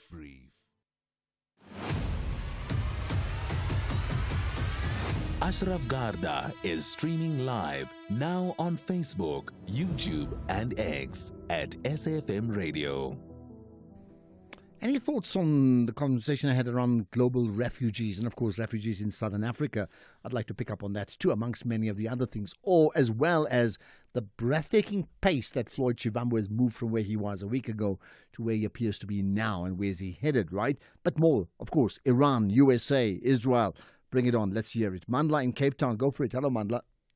Yeah, Ashraf. Thank you, my brother. Thank you. Go for it. What's your look, point? Ashraf, we are taken for a ride by these foreign nationals who come here in South Africa. These people are economic migrants. But they come here as refugees and all that nonsense. And the city of Cape Town want to move them and bring them back to the society. They don't want. They want to be taken to Canada. What nonsense is that? But where do the city of Cape Town want to send them to Canada? I don't know about that. City of Cape Town Yeah. They say they want to go to Canada. That's what they say. Their demands are that they must be taken to Canada. I mean, the UN say if in your country you are in trouble, go to the nearest country. Why do they go from Somalia? How many countries they skipped to come to South Africa? From Ethiopia, how many countries? From Pakistan, how many countries? So why do you think they've come this far? I mean, what is so special, in inverted commas, about South Africa that they would skip all those other countries and come here? Because it's very soft. It's like there's no government in South Africa. You know, government of Nigeria told Thabo Mbeki that don't blame us for all the crimes committed by Nigerians in South Africa because it's your law. You are a lawless country. That's what the Nigerian government said to Thabo Mbeki. You know, Thabo Mbeki came with a special permit for Zimbabwe. Why? Now we have to spend taxpayers' money fighting those ZPPs. All right. Stupid things brought by Thabo Mbeki to our country. All right. Mandla, you've made your point. I think you made your point very, very clearly. Thank you for that. We'll get others, I'm sure, who are going to agree or disagree with you, but you've put it on the agenda. JCK and Musina, you want to comment about Donald Trump? Go for it. Yeah, Ashraf, are you well? Yeah, I'm pretty well. I had a good weekend. Yeah, good, pretty well, yeah. Yeah, Ashraf, man, the President Donald Trump is causing troubles for us. In good English, Trump is troubling trouble before troubles him and us as well. Okay. Who is he to call for regime change in Iran when Iran is a sovereign state? Is that because I agree with you. Can you imagine us calling for regime change in the USA for whatever reason? Yeah. I mean, what would happen? What would happen? They will tell us where to get off. But what is happening with Trump? Trump is making our lives difficult. And in form of petrol is going to be high. When the price of petrol is going to be high, which means our life is going to be costly as well. Food is going to be, so expensive. You know, everything is going to be expensive because of this Trump. It's trouble. But is it only Trump? I mean, trouble. but let's be fair. I mean, are we saying? I'm not suggesting I'm a fan of Trump. You know, I don't Yes. agree with him. But are we suggesting that it's only Trump? Well, what about Israel? What about Iran? Are we suggesting that they all are fine? Just Trump is a problem? Ashraf, let me tell you, you know as well that America is a warmonger. They take themselves as a police of the whole world. Trouble starts with America, nothing else. All these other people are like, you know, those dogs we call prakis. Those who start to bark, but they don't bite. The big one bites. It's America. It's causing all the trouble. The country doesn't know peace today because of America. Okay. Can I pause on that because I want to get other comments about that?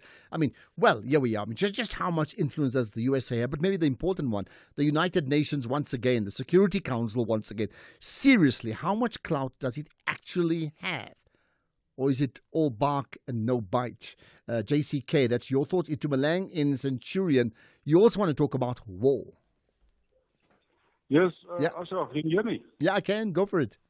Yeah, I normally don't pray, but for the past week I've been praying that Russia, North Korea, and China join in so that they can stop these two guys, that is Trump and Netanyahu. You know, fantastic. That is how Trump described people that have been killed. So I've been praying that they join in and stop these people. Okay. We can't carry on like this. Well, you've turned to prayer. Some may say that's a good thing. But okay, Itumeleng, thank you for that. Let's get further comments on some of the other issues we've raised. In fact, the Sundowns one has certainly raised some conversation. Let's play that. South African will always want to. Hold it. Let me just get that to the beginning. So here, no, why as South African will always want to celebrate mediocrity. Sundowns has been beaten. They lost. There's no better fail. If you fail, you failed. We should be advising them how to win the next game, rather than to say celebrate mediocrity. Thank you. Okay, there we are. We'll get maybe Tumi to comment on that later when she comes on with sport. Here's another Sundowns one. Let's play that. Good afternoon, Ashraf and your team there. Ashraf, you always talk about champions. Yeah. Patriotism. But yeah, you just give yourself away that you are not a Sundown supporter. But don't feel bad, I'm not. But in any event, I would like a South African team to do well. So come on, Ashraf, man. Where is your patriotism? Have a good job. Bye-bye. Oh, goodness. You are so wrong. I actually said, you clearly don't listen, right? I said, as a South African, I support all South African teams when they play globally, including Mamelodi Sundowns. I'm just saying a beautiful loss is not a win. And I want Sundowns to qualify, so they must win on Wednesday to qualify for the next round. If they don't do that, then all the pretty football will be forgotten. Hopefully that makes sense to you, right? Okay, there's a comment about the ANC. Let's get to that. Good afternoon, Ashraf and SFM listeners. Look, the ANC and President Ramaphosa indicated during the campaigning before the national elections that they have heard us. They have heard the South Africans. So I go back to have a conversation because we heard what the people want. This is just a waste of resources. Moreover, the Moral Regeneration Movement, if my memory serves me well, had a huge dialogue in the whole country and developed the Charter of Positive Values, which is a response to people's challenges. Let them look into that, not have another gathering. Slailo Polokwan. Okay, Slailo, not have another gathering. I tell you what, and this is an important point. Judging by the amount of people who feel that this dialogue is just all wrong, it suggests the first point of contact with the dialogue is the ability to communicate the reasons to the masses. And on that one there, it appears government or the president has failed. That is why, that doesn't mean the dialogue is wrong. I'm saying the communication around it has failed, and that's why people are thinking of it as just another talk shop or whatever that may be. So there's a big challenge for whoever heads up the dialogue in the communications department to step it up, and then ultimately they have to prove that they are right, and then perhaps you are wrong. Okay, let's get to the news. The news, in fact, is gone 5 o'clock. Here's Greg House.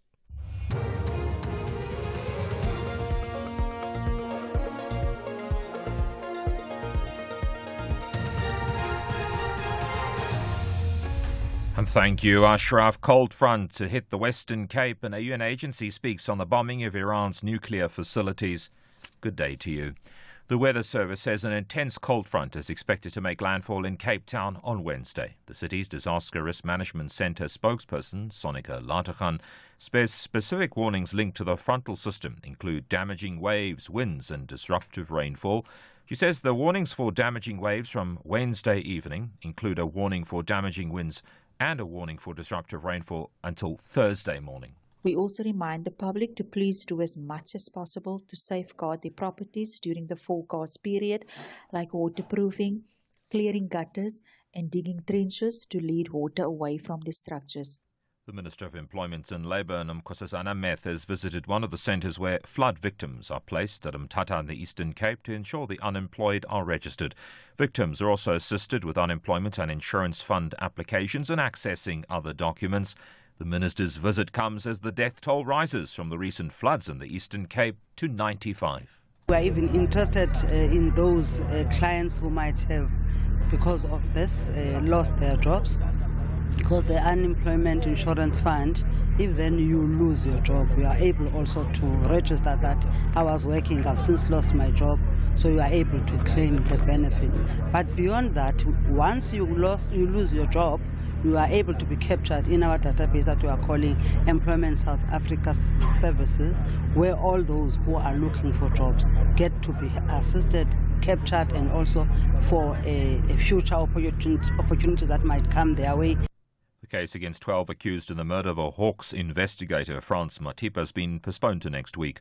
A retired army general is among the accused who've briefly appeared in the Randburg Magistrates Court in Gauteng. 2 suspects were arrested yesterday at Johannesburg's OR Tambo International Airport, and in Centurion, while 10 others handed themselves over to the police. They are linked to the murder of Matipa in 2023. He was investigating the abduction of an alleged ISIS leader from the Mall of Africa in Midrand in 2022. Matipa was shot on the N1 near Hammanskraal. The accused are facing charges of murder and kidnapping. Hawk spokesperson Christopher Single. Other 10, they handed themselves over today in our offices in Johannesburg. Their arrests are linked to a case of murder of Lieutenant Colonel Matipa. The suspects are also linked to a case of kidnapping that involved the kidnapping of 2 foreign nationals that took place during December 2022. So all the suspects, they appeared today at the Randburg Magistrate Court. The case has been postponed to next week Tuesday on the 1st of July for bail application. At this moment, we cannot be able to reveal their identity as per court instruction. There has to be the identification parade that has to be conducted. The KwaZulu-Natal Premier Tamin Tulis described the huge budget deficit his administration inherited as one of the biggest challenges facing the government of provincial unity. He spoke to the SABC about the multi-party government's past year in office. We have agreed with the MEC for Health that we'll be calling the CEOs of the hospitals so that what is happening down there, wherein you hear members of the public complaining, will be not a reason of negligence. As we are intervening, and I'm confident that the MEC for Finance, together with the members of the Executive Council, have taken a posture which is quite very important going forward, that is going to save this government. The head of the UN Atomic Energy Agency says the US bombing of Iran's underground uranium enrichment facilities probably caused very significant damage. The US launched stealth bombers armed with heavy bombs that targeted the facilities near Tehran. This followed almost a week of attacks by Israeli jets on Iranian targets. Iran retaliated by firing ballistic missiles at Israel. At an emergency meeting of the UN agency in Austria, Rafael Grossi called for a return to talks. The weight of this conflict risks collapsing the global nuclear non-proliferation regime. But there is still a path for diplomacy.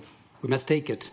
Otherwise, violence and destruction could reach unimaginable levels, and the global non-proliferation regime that has underpinned international security for more than half a century could crumble and fall. Top story. The Weather Service says an intense cold front is expected to make landfall in Cape Town on Wednesday. That's SAFM News. I'm Greg Gous. In your sports this hour, Jane eager to mentor Banyana Banyana's future leaders, and Jenny van Dijk supports World Netball's recent strategic changes. More details at 5:30. SAFM, guiding you through the rush hour traffic. Good afternoon. Starting off in Gauteng, the N1 southbound in Midrand has a crash before Buccleuch interchange. All lanes are open. Witkoppen Road in Paulshof has a stationary truck reported at Achter Road, and the M1 northbound in Sandton, a crash before Grayson Drive.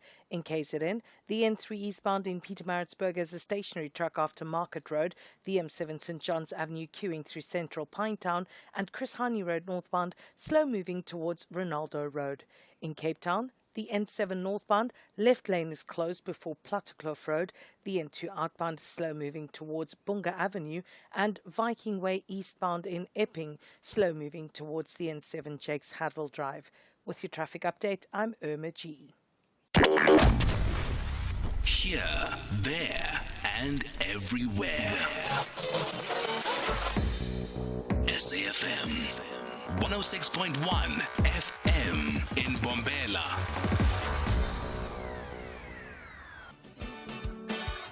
This Youth Month, SAFM celebrates the spirit, power, and potential of young South Africans.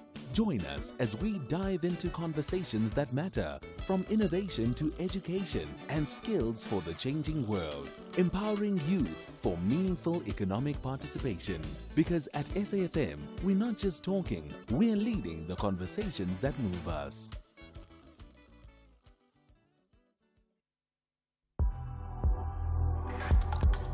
Ashraf Garda on the National Pulse. Well, you know, we're going to talk about the Free State Province empowering young people later on. It's really a very important conversation, especially when we daily need to talk about how, not just in Youth Month, there's got to be tools that can empower young people to effectively live a life of their own and be very, very successful, because that will give them that seat at the table that we so often talk about, isn't it? But I welcome your thoughts, and whereas we won't take live calls now, we'll certainly do it from around 5:45 onwards. As you know, every day we do that. 10 to 5, 10 to 4, 10 to 5, 10 to 6, we take live calls. WhatsApp comments, we take that in between right throughout the show as and when it comes up. And you can tweet as well, which we'll check up anytime.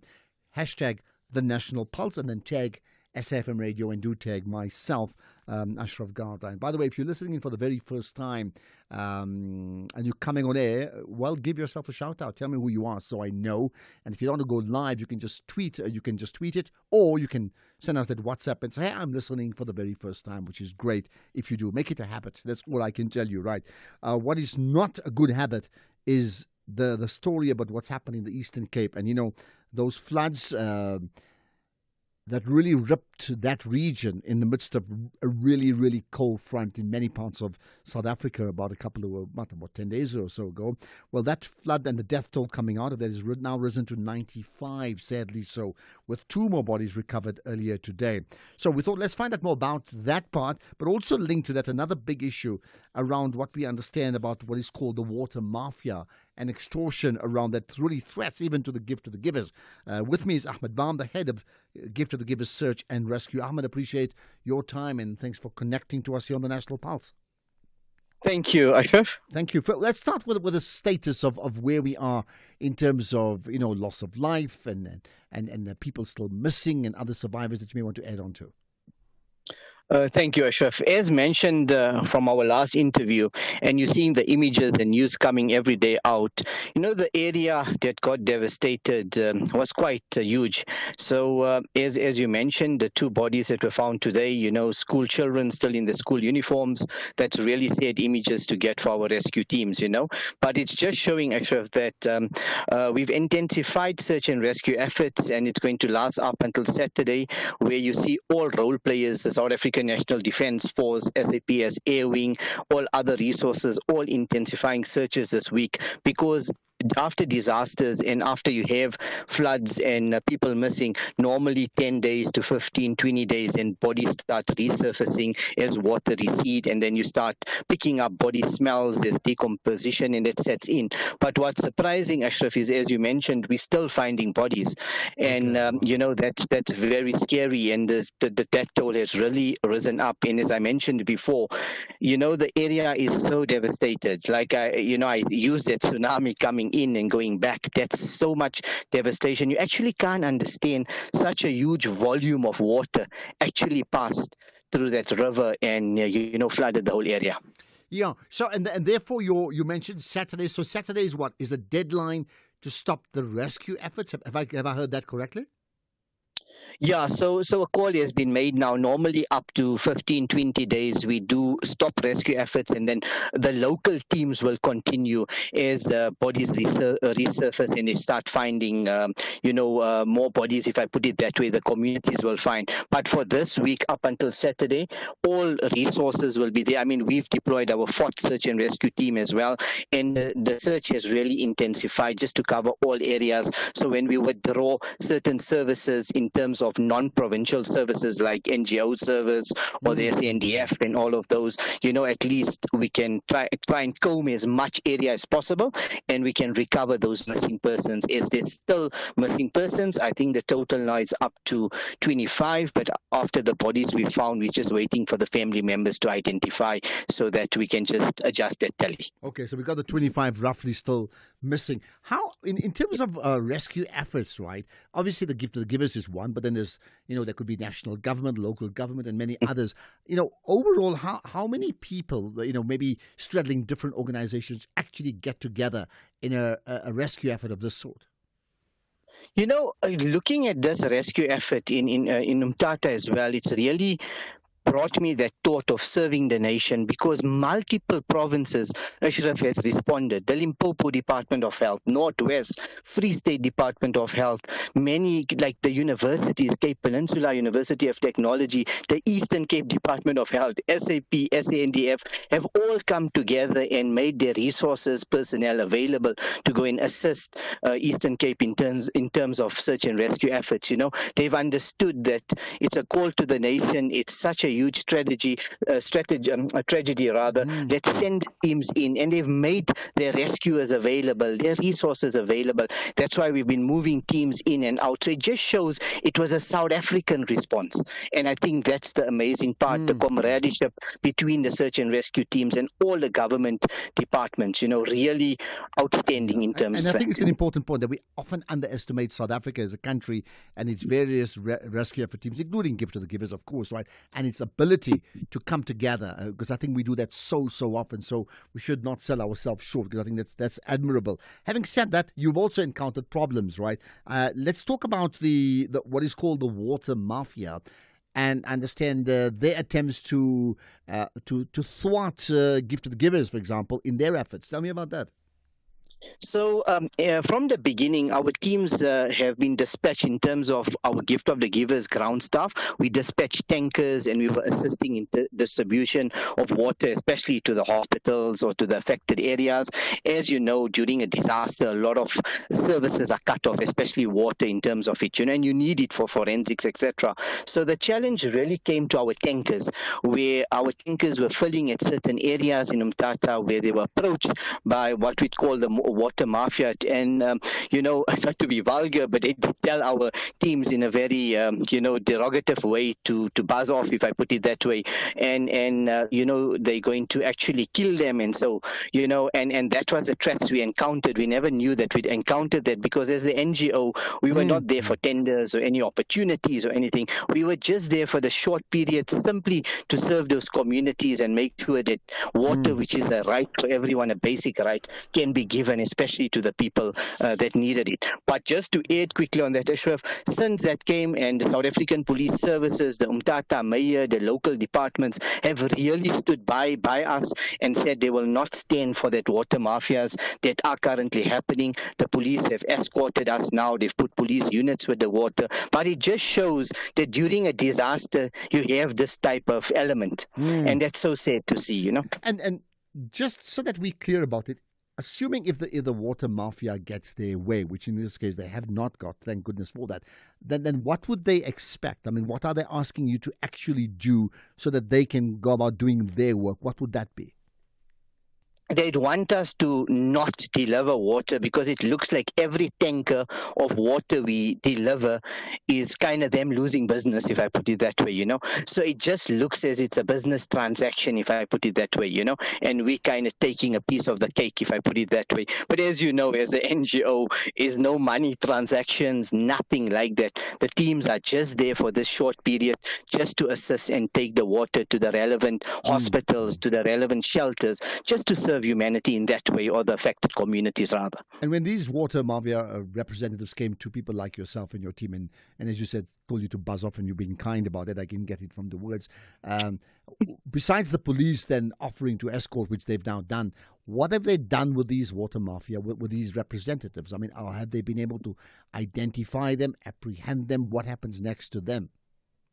You know, we've our staff that were threatened have lodged a complaint to the South African Police Services in terms of who approached them, in terms of which vehicle, etc.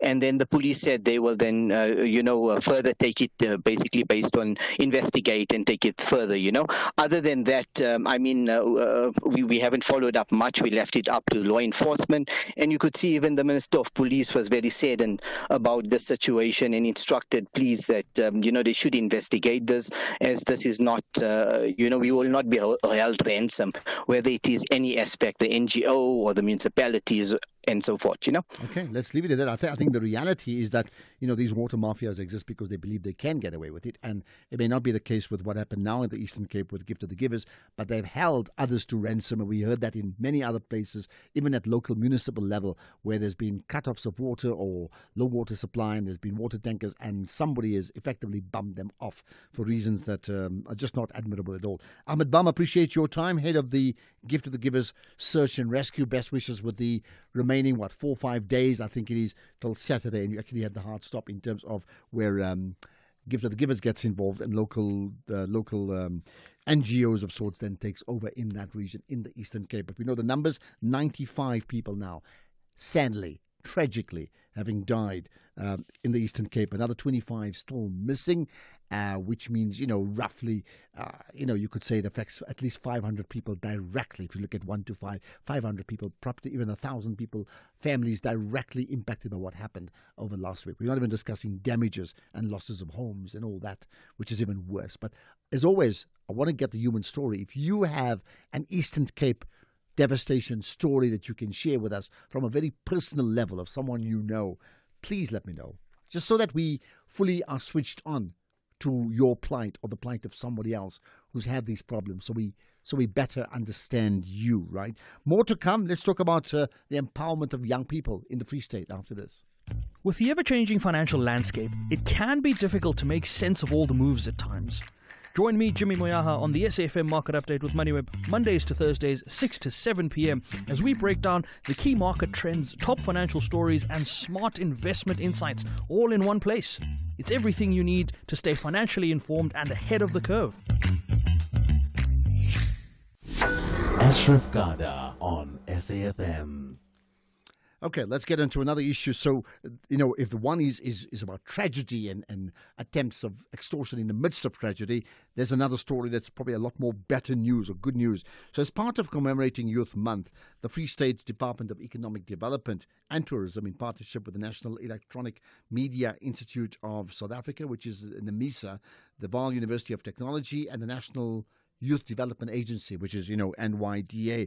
Well, they've recently hosted a certificate ceremony for 30 young people across the province who completed comprehensive training programs in, take it, cell phone repair, because it's that important. It's a big deal, isn't it? There's not a day in a family that I can think of someone who doesn't have a mobile problem. It's like critical for them. So let's find out more about what actually happened and the impact that it will have with these young people with Ketso Makume, the Free State's MEC for Economic Development and Tourism. MEC, appreciate your time and thanks for connecting with us on the National Pulse.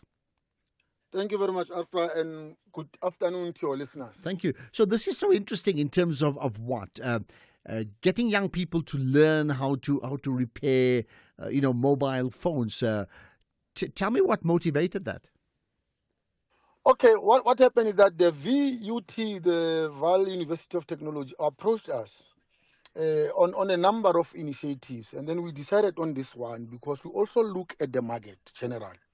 What we then said as the department was that, look, cell phones by now, it's a matter of necessity. It's not a luxury to have. And you get so many things. And I can tell you, as far between me and you, if you can lose your cell phone, more than 20 minutes, you just get worried and your day just get messed up. So the interruption caused by the either phone damage or any other technical problem in the phone causes a lot of problems in the working environment general, but also in the social issues. We then talk about this thing of renewing cell phones by South Africans, by young people, because we then said we need to link it with the Youth Month, but at the very same time, build these young people as entrepreneurship. So they are not just going to repair cell phones. We are preparing them to be business people who are going to be involved in this business, because we identify one weakness. Most of the people who are dealing with the phone repairs in our country, most of them are foreign nationals. We don't have our own African people who are doing these things, our own white people who are doing this thing right here from the country. So the 30 was then taken. We took almost 200, but the 30 was taken to say, let's build this issue of having them being business people. So this 30 then qualified. They took 4 weeks of the the face-to-face training where they were doing practically the work of this thing. Now they will be taking another 12 weeks training of the non-financial and financial business knowledge. All right, interesting. I mean, you're right about the fact that, maybe when it comes to the repairs, it's foreign nationals. And in many ways, that's a highly skilled skill, meaning that if they can't do it, we're all out of mobile phones. So that's the type of gap you need to fill, right? So, but you did say that they will not just repair phones, but effectively you're going to train them to become businesses. So what, the business of repair or the business of other things too in that mobile industry? The business of other things in the mobile industry, but also the business of repairing. They've also been trained to be the trainers themselves. One of the conditions is that they must start to adopt 1 or 2 young people in their communities and train them on how to fix those cell phones, just so that they can have a person who can be part of the staff in their own offices. But number 2, we're also looking at other things that relates to cell phone in future to say, can they also do these things? But we were so surprised. One of them, when they went back home, he started to fix an old speaker which had been damaged for some time. And then he took a video and then he sent it to us to say, because of the knowledge that I've acquired, I also managed to fix the speaker at my home. We are able to listen to the radio and everything else. So this tells you that they will be able to expand their knowledge in relation to also issues of media waves and other things. So we're very much excited about it. But what excites us most is that they are going to be young business people. And what are their ages and where do they come from? They're from the Free State, I gather. But I mean, just tell me more about, if I could look at a composite demographic of who these young people are. Look, what we have ensured is that all 5 districts are represented. We've also ensured that the rural communities are also part of this.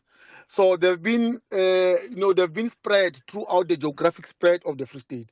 The Harib district is represented, which is one of the rural districts that we've ever had.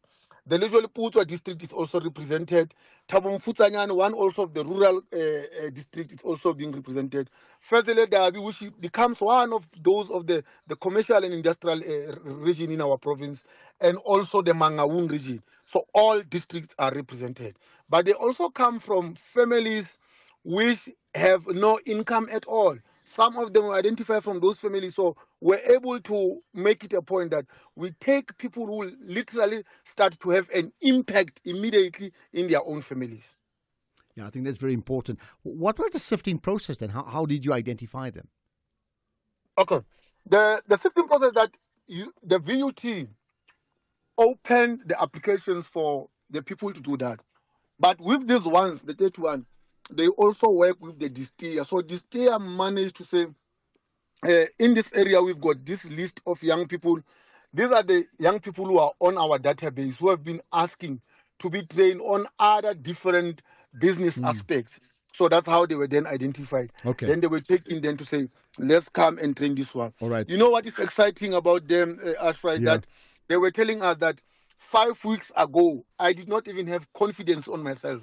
And now with this thing, this is what we are going to have. Okay. And I've instructed the department that other than the toolkits, they've been given toolkits to start to operate. I've said, other than that, let's also look for the space. Let's also try to get some containers to have their own offices with dignity and with a nice image that will make people to come and start to repair the phones from themselves. Okay, well, so we're going to look at those supports. So it's not only the issue of being trained, but we're also looking at this support. Okay, well, tell you what, we did speak about the impact it'll have on these young people. So I thought, you know what, besides you talking, let's get it from the young people themselves, right? So with me as well, we have another guest, and that's Zwandile Twala, who's from Kroonstad. Zwandile, good to connect with you. Thank you. Zwandile? Yeah. Can you hear me? Can you hear me, Zwandile? Hello? Yes, I can hear Yeah, you. okay. Thank you for your time. Now, you were you are one of the young stars who were part of this empowerment program. Tell me your journey. I mean, how did you get to be part of this program, and how do you feel about it? Well, I started off like applying on Facebook. I saw a post about it, so I decided to just post. I actually applied with my younger brother. I actually went through, and then after that we went for an interview. We got interviewed by a panel, and then they asked us questions on how we know about business and what impact we can do, and if this one doesn't work out, what can be our second option. So the interview was really intense, but anyway, we managed to get through it because they wanted to actually see if we were willing to actually go for this. So after that, we started at Willem Pretorius, where we started with digital marketing. Our instructor or facilitator was Nati, showing us how we can market our business and going through the ins and outs. And that's where we actually registered our businesses as well. So I'm not just a qualified cell phone repair technician. I also have a business certificate with me, and along with my colleagues as well. And then the second week and third week, we managed to work with our facilitator, which was Braniko. He's from the HCLS. So that's where our training really started, where we actually knew what we're working with, what we're dealing with, and how to go about the cell phone repair industry. So we learned something like, we learned about multimeters. We learned how to assess a cell phone, how to diagnose it, how to put in software, and how to make sure that we do not damage the property of our customers. Okay, so you clearly learned a lot. How is this going to change your life? Quite a lot, because that's what I've seen, that in our town, especially my town, I haven't seen one black person or any kind of person doing this except for our foreign national people. So for me, it is a big advantage. I've actually even spotted some few areas where we can actually start this business along with my other colleague, Wandile. So we are deciding we wanted to go to the gas scene where we actually are, so that people do not travel to town to only get their phones fixed. Well, it's like they say, fish where the fish are. So if you can get to communities, then you're right exactly where the need is biggest, right? But let's end with the last thing. I mean, so, part of the training is one thing. You've got the certificate of competence, so you're there, but also you've registered a business, so you are a business now. It's not a hobby, right? So if I spoke to you, say, 5 years from now and asked you, where are you? What are you doing? What would you like to be telling me at that time? Well, I would definitely tell you that I am a multimillionaire. Wow. And, this thing has really made a great impact, not only for myself, but for the community as well. I'm not here to just take greed and do it for myself, but I'm really willing to go out there and teach other people to do the same thing, because it's very hard for our economy right now.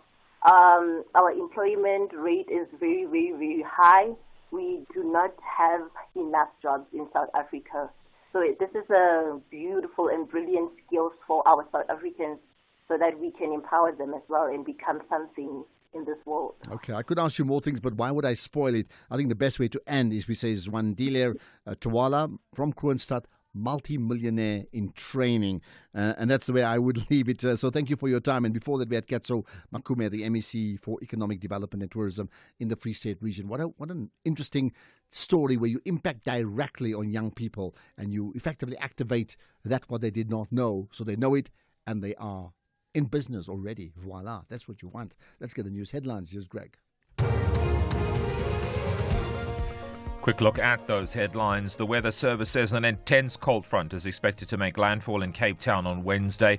The Minister of Employment and Labour has visited one of the centres where flood victims are placed at Mthatha in the Eastern Cape. And the French Foreign Minister says France opposes any attempt to try and force regime change in Iran. Here's a full update at 6 p.m. SAFM, guiding you through the rush hour traffic. Good afternoon. Starting off in Gauteng, the M1 southbound queuing towards Boysons, Winnie Mandela Drive northbound in Hurlingham has a crash near Republic Road, and Allendale Road eastbound in Kleurkop has delays towards Kienigh Road. In KZN, the M4 southbound slow-moving towards the N2 highway exit. The M7 St. John's Avenue is queuing through central Pinetown. In Cape Town, the N1 outbound in Woodstock has a stationary vehicle reported at Lower Church Street. The N2 outbound is slow-moving towards Bunga Avenue, and Robert Sobukwe Road southbound in Belleville South queuing towards Symphony Way. With your traffic update, I'm Irma G. This is SAFM Sports with Tuming Kapele. All right, to me, let's stick with Banyana. Yes, Banyana co-captain Refilwe Jane says that she's honored to once again lead the team at the upcoming Women's Africa Cup of Nations. Jane, who has been named co-captain alongside Amkhela Mutau and Lebogang Ramalepe, says that she sees her role as a mentor to the other captains while they take on the responsibility of leading the team into the future. Honored again. It's such a privilege to be selected as one of the leaders of the team. And with the experience that I've gained over the years being in the team, it's important that I pass on the baton, that I also share that experience with the upcoming players and with the other captains. It's not easy to be the leader in the team, but when we work together, when we share the same vision, the same goal, then everything becomes easy. In terms of the team, 8 players in the team were part of the 2022 side that won the tournament, with Thembi Kgatlana a notable absentee as she's unavailable due to personal reasons. There's some youthful injection with the likes of 17-year-old pair JVW Casey Gordon and Bonolo Mokoma as the youngest in the team. Meanwhile, Orlando Pirates have announced the appointment of Abeslam Wadu as the new head coach. The former Marumo Gallants coach will be assisted by Mandla Ngcikazi alongside Ryan Jacobs as their assistants, and Pirates pre-season will be in Spain from the 8th to the 20th of July and will feature high-profile friendly matches against European clubs, including Bolton Wanderers of England. Meanwhile, Mamelodi Sundowns defender Thapelo Morena says that the club is upbeat heading into their final Group F clash against Fluminense at the FIFA Club World Cup on Wednesday. Now, the Brazilians are one of the most talked about teams at the tournament. This is after their 4-3 loss to Borussia Dortmund, but Downs now need to beat Fluminense if they are to progress into the knockout stages. I think we're gonna give our all like we gave today and try and convert the chances that we create. I think some of us players we watch the games, and to be honest, we go each game as it comes, and now the focus is changing to them because the focus was on Dortmund. So from today onwards, we just review our game and fix what we have to fix for the next game. In Netball, Sport Proteas head coach Jenny van Dijk says that she supports World Netball's new event strategic plan. This comes after the world governing body announced that the World Cup will be held every 2 years and that they will also be launching the Men's Netball World Cup. Firstly, I think it's a great decision by World Netball to include the males and introduce him into the World Cup. I think that's a step in the right direction. Yes, definitely for a consideration in the Olympic Games as well, because that will make us a well-represented sport. And just because I think, the males deserve to have a World Cup to look forward to work towards. In marathon news, having already secured qualification for the World Senior Championships in Tokyo, Japan, and the marathon, Glenrose Xaba is now exploring every opportunity to qualify for the 10,000 meter on the track. The 30-year-old hopes to make her track debut at the global showpiece, but will fall back on the 42-kilometer marathon if she doesn't make that cut. In rugby, Springbok assistant coach Tony Brown says that the team is taking Saturday's Qatar Airways Cup match against the Barbarians very seriously and will approach it like a proper test match. After winning the Rugby World Cup for the second time in a row in 2023, the Boks had a strong 2024, winning 11 out of 14 test matches, and Brown says now it's very important to set the tone for the season. We just want to build on what we did last year. We want to make the players, a lot better in all attacking situations. It moves fast, so we want to try and stay ahead of everything around what we do on attack, and try and play good winning rugby that hopefully means we score tries and hopefully everyone loves the way we play. Then new International Olympic Committee President Kirsty Coventry pledged to strengthen and extend the reach of the Games. Coventry, who starts her 8-year spell officially tomorrow, became the first woman and first African to be elected head of the Olympic ruling body in March, and she was handed the golden key to the IOC by Thomas Bach, who was in charge for 12 years. Before I leave, Ashraf, just to remind you of the predictions on Friday. Yes, you said what and what happened? So basically, I'm just going through my tweet because I did post it with regards to what was coming up. And I think I got everything right, if I'm not mistaken. But I remember talking about the Proteas woman. I was speaking specifically about Friday, that they're going to win. They did win. Unfortunately, they didn't win on Saturday. And they're playing again today, actually, and we're going to touch on that just a bit later on the sports show. I spoke about the Sundowns game, and I said I was hoping for a draw, but Dortmund is going to win. Dortmund did win. And in terms of the PSL playoff promotion games, it was Keswick Stars versus Orbit College. Orbit College won, and I'm rooting for them to actually be promoted into because they will be the first Northwest side, or the only Northwest side in the league. And I'm from Northwest originally. Yeah. And then I did say Benfica versus Auckland City. Remember, I said they're not going to lose 10-0, perhaps 5-0, but they actually lost 6-0. That's close enough. And then the Spa Women's 10-kilometer, Glenrose Xaba won. So I actually got it all right. Okay. You want to make a prediction about whether Pirates' new coach will be successful for Orlando Pirates? I don't want to do that. Oh. I think we'll just have to wait and see with that one. No one saw that one coming. No one saw that one coming. It'll be interesting to see how he's going to perform all in all. Other than that, I'll have more on other sports on the sports show between 7 and 8. And we're looking back at the sports action this past weekend. Right, enjoy. Gordon Ramsay is back, and your favorite kitchen disasters are still somehow in business. New season, same confused chefs, terrifying walk-ins, and enough grease to fry your Wi-Fi. Watch as Gordon tries to fix the unfixable with nothing but sheer rage, British sarcasm, and an iron stomach. Kitchen Nightmares Season 8, Wednesdays at 6 p.m. on S3. Come for the food, stay for the emotional damage.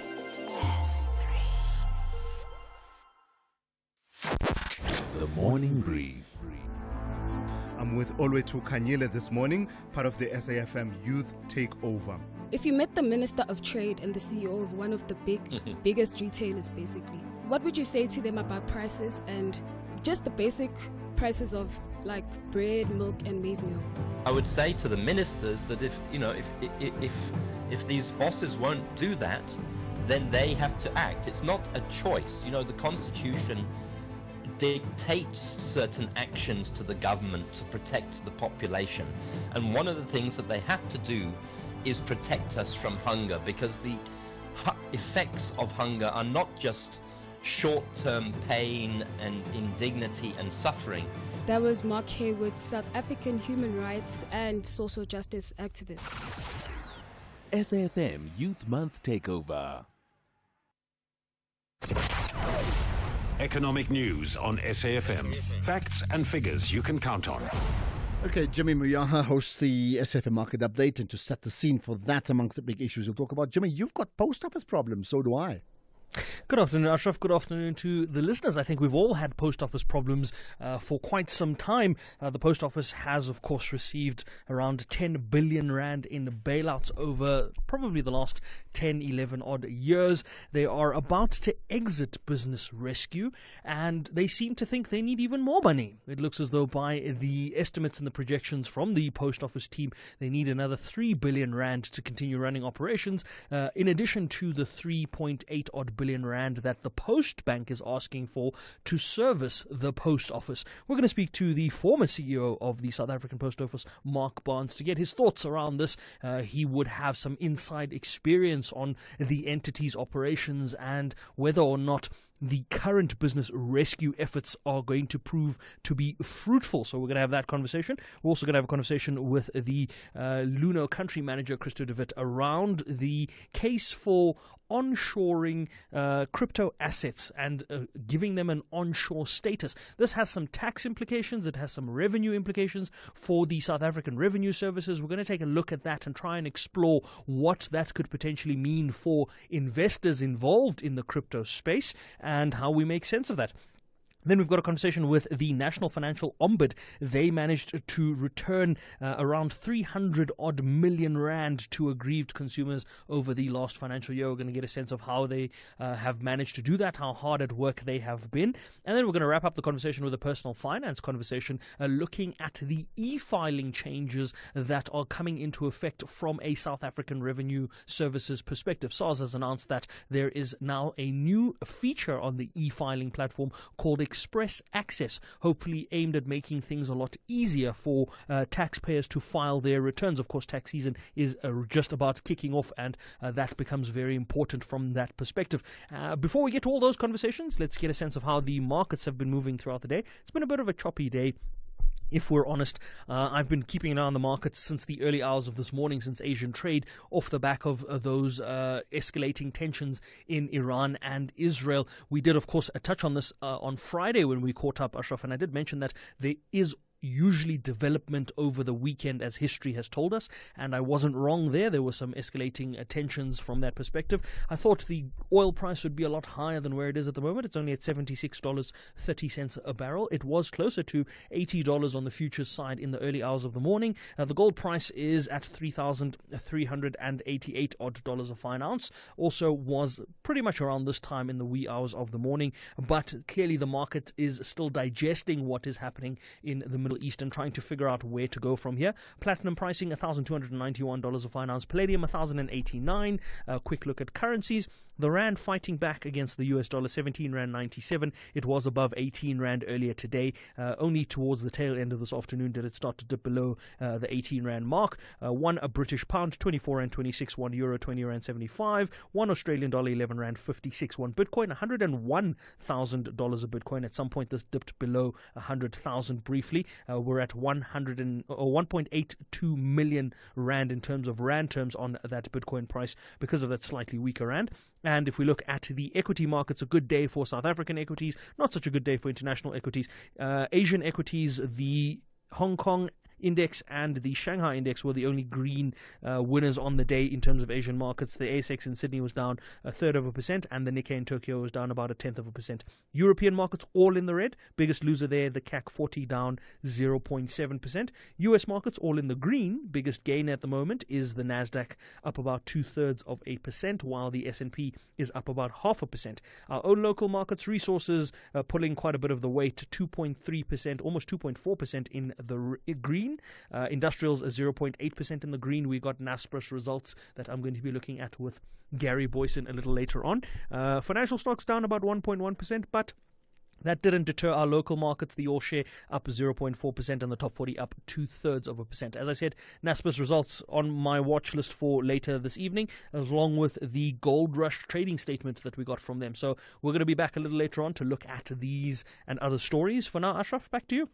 Right, perfect. You get ready for your show in 15 minutes' time or so, right? And then, of course, sport with Tumi thereafter and current affairs.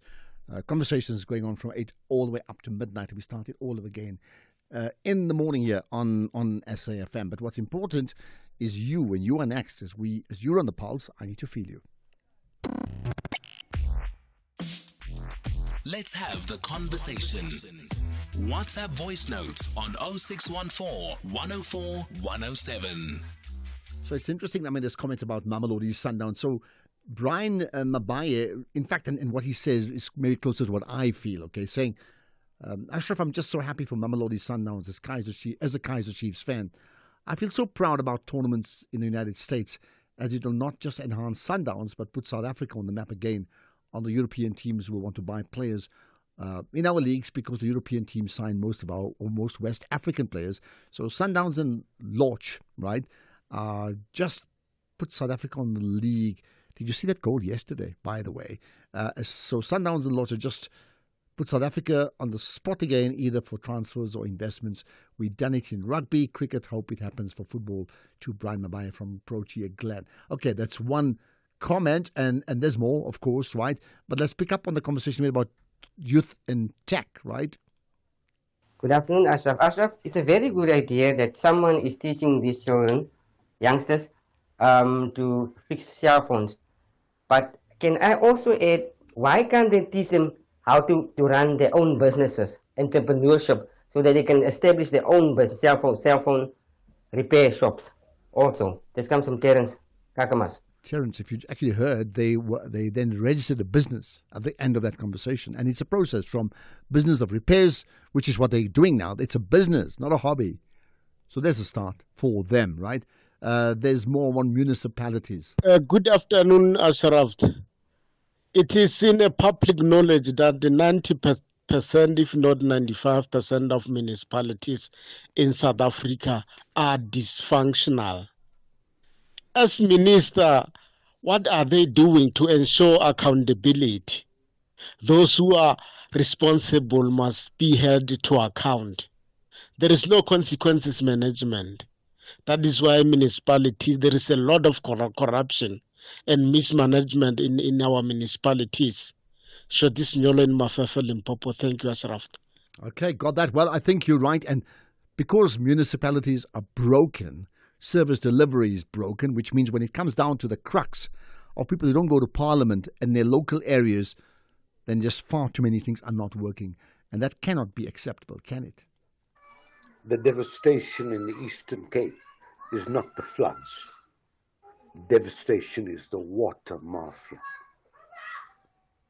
I find this so unbelievable. There is no word to describe it. Water for hospitals. My goodness.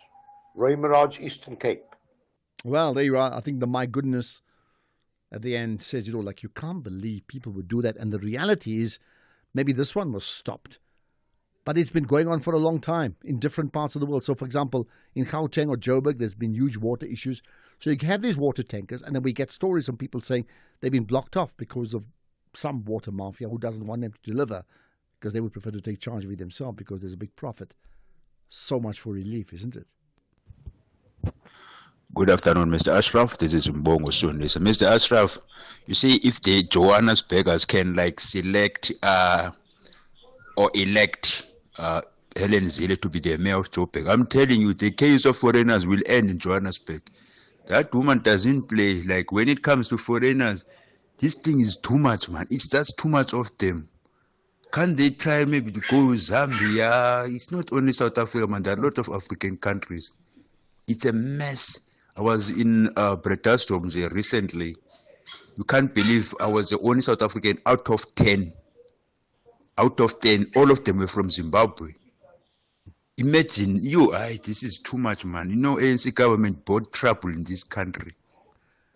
Sure. I don't know if you want to get Helen Zille to sort out one issue around foreign nationals and nothing else. I mean, there's issues around transformation that are very important, and some may say, well, what's her agenda around that? But I will say this much, and I've said it before, I think overall countries do need some form of diversity. That doesn't mean you can flood a country with foreign nationals, but something has gone wrong in our checks and balances, and we're paying the price for that. I mean, I can't deny that the amount of callers we get on this show, because it is the National Pulse, so we reflect, when we talk about a national dialogue, actually this is the dialogue every day. I can't deny the fact that so many people will call in being so disgruntled. So what has been the conditions that have caused that, and this level of disgruntlement? At central to that is the fact that many people believe that they're being hard done by. And if I were a politician, which I'm not, they're going to have to address this. You just absolutely have to address it. Politicians, civil society, human rights organizations, there needs to be a rethink in terms of how we're going to manage foreign nationals, undocumented and documented, and fit in and integrate into society or not. It can't just be left unchecked as clearly what has happened so far. Well, this is the National Pulse, right? How about a winter escape to the 2025 National Arts Festival? 2 lucky couples stand in line to experience the Eastern Cape's Arts Festival magic from the 27th to the 29th of June 2025. The lucky winners receive return flights to Gqeberha, 3 nights cozy accommodation with dinner and breakfast, your own ECPTA vehicle and driver, an exclusive Sunday morning excursion, and tickets to the best National Arts Festival shows of the opening weekend in Makanda. Have your phone ready and listen to the full circle. Call us on 086 000 2032 and say Eastern Cape, yours to explore. Then tell us why you love the Eastern Cape and want to go to the National Arts Festival. The first 2 couples to correctly make the call will swap their weekend routine for art, culture and adventure and make the Eastern Cape your next story. T's and C's apply. Winners must be available to travel from 27 to 29 June. This competition has been brought to you by SAFM, the Eastern Cape Parks and Tourism Agency, and the National Arts Festival.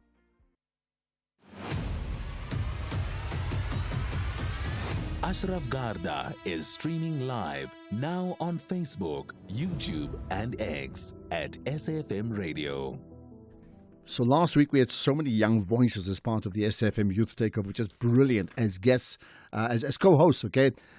Now, the next challenge is how do we get the young voices to call in en masse, like big numbers of young people from the ages of, say, 18 up to, 25, 30 on a regular basis, because really you are central to everything that truly matters in South Africa. So I want to hear from you.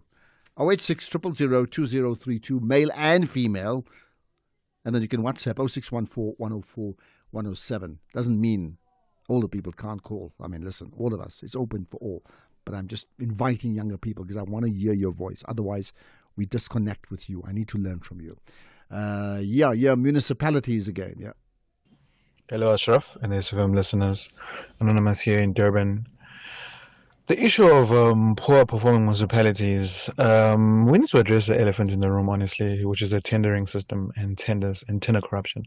I truly believe that people have benefited so much from the system and through corruption that it's almost going to be impossible to actually reverse the damages and stop the rot.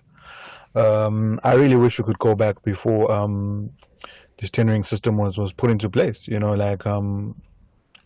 This was the years of like the 2000s. Things were functioning, man. People had jobs. Now it's just middlemen who are in the government and they're funneling money out of the government, and the people who are actually working on sites on these tendering projects are getting peanuts, and you need to cut the middlemen out, basically. Anonymous here in Durban. Thanks. Thanks for that, Anonymous. I tell you what, just jog my memory.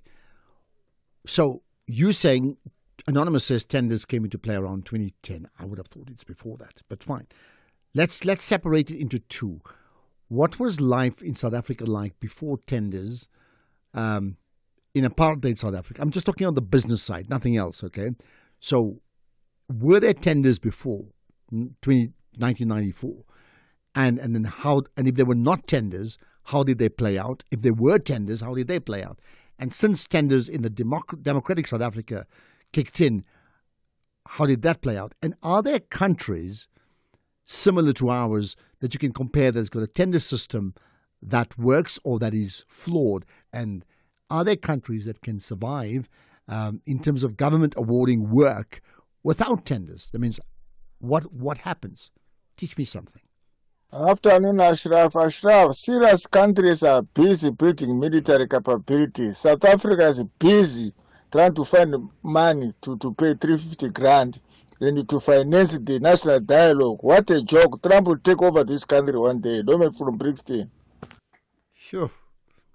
Okay, but why would there be serious countries trying to build up military capability as a good example?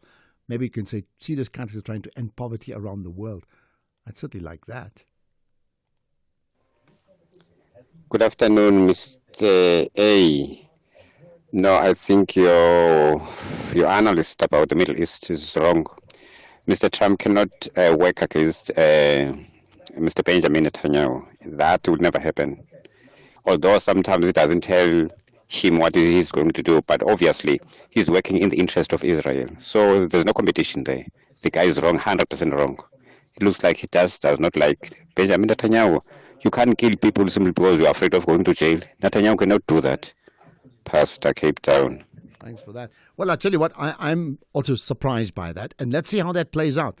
I would be very surprised if that were the case, that Trump is trying to, pull the rug from under the carpet, or the carpet under the feet of Benjamin Netanyahu, just to show him a point. I would be surprised. Really, I would. Right, there's more. There's one on Sundowns again. Ashraf. Machine here in Maluti, Apofung, in Kwakwa. I want to comment about Mamelodi Sundowns. Mamelodi Sundowns will advance here from the group stages to the quarterfinal. I have faith in them and I believe in them. But I'm not a fan of Mamelodi Sundowns, but I like how they play. They are disciplined and they will make us South Africans proud. Come on Wednesday. Well, there you are. Come on, Wednesday. Come on. I would love them to win. I think, and for the many reasons that we must understand, that when one of your teams does well on the global stage, it actually does an impact on the entire league. It really does, whether supporters of Pirates and Chiefs like it or not. Here's another.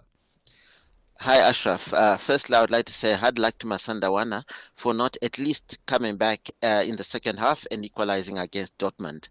You just need to iron out those silly mistakes and you might actually beat Fluminense. And what an interesting political analysis from Tembisa Fakude. Very refreshing indeed. And I hope that is right and that Israel has no more excuses to keep attacking other countries. Thanks, Farai. Well, thanks for that, Farai. I'll tell you what, Tembisa Fakude, in terms of his position, formerly Al Jazeera bureau chief in South Africa, spent a lot of years, many years, working in Qatar for Al Jazeera, as well as with his AfriSID organization. He's certainly globally connected. So he's not just thumb-sucking on a Monday afternoon because he's got nothing else to say, right? Good afternoon, Ashraf. Nan Labana. I promise you, Iran is going to retaliate. And is going to retaliate on two positions. That is USA bases in Iraq and USA bases in Syria. Is going to bomb those places. Sure. I also believe there's a large US base in Bahrain, which is sort of neighboring, small country, neighboring Iran too. Yeah, there's one on Floyd. Ashraf, your team, fellow listeners. Ashraf, regarding Floyd's intentions to crisscross the country to find out from the people if he can start a new political party, I am not interested. He must know that I'm one of those people. Perhaps what you need to do is maybe open up the lines and see how many people are going to say, no, Floyd, we have enough political parties and therefore yours is going to be a waste of time and stuff like that. If he were to come to my office and say, what do you think of my new political party or intentions to form a political party? I'll tell him right in his face that I am not interested. Don't start that political party. And will he listen to you? That's the big question, isn't it? Here's one on community before we wrap up. Hi, Ashraf. It's Jennifer from Wentworth. Ashraf, all I want to say is that never ever underestimate the people in the community. They are brilliant people in the community. They're not in government, but they have the solutions. They are sitting with potent ideas on how to solve problems. Maybe government is up against the wall and they don't know what to do. Ordinary people in the community can fix that problem. Just ask them and they'll find the solution. That's all I have to say, Ashraf. Thank you so much for that. I'll tell you what, interesting one from Wentworth there. Think about it. I often speak about how do you build a champion nation. You do it by building champion communities. But help me with an example for tomorrow, maybe. Can you give me examples of communities that you would call champion communities in our country? That means the whole community just works. Think about it. It's a conversation we can have for tomorrow. Thank you for joining us throughout the last 3 hours here on the National Pulse. Great to know we're very, very connected. And we'll do it all again tomorrow. Here's the news with Greg Gross.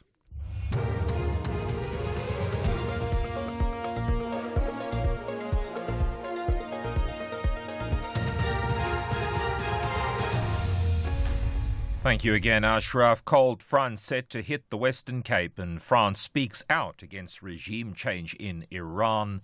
Good evening. The Weather Service says an intense cold front is expected to make landfall in Cape Town on Wednesday.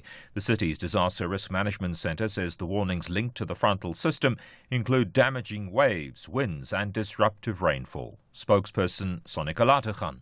We also remind the public to please do as much as possible to safeguard their properties during the forecast period, like waterproofing, clearing gutters and digging trenches to lead water away from the structures. The Minister of Employment and Labour, Nomkhosazana Neth, has visited one of the centres where flood victims are being placed at Mthatha in the Eastern Cape to ensure the unemployed are registered. Victims were also assisted with UIF applications and other documents. The Minister's visit comes as the death toll rises from the recent floods in the Eastern Cape to 95. We are even interested in those clients who might have, because of this, lost their jobs.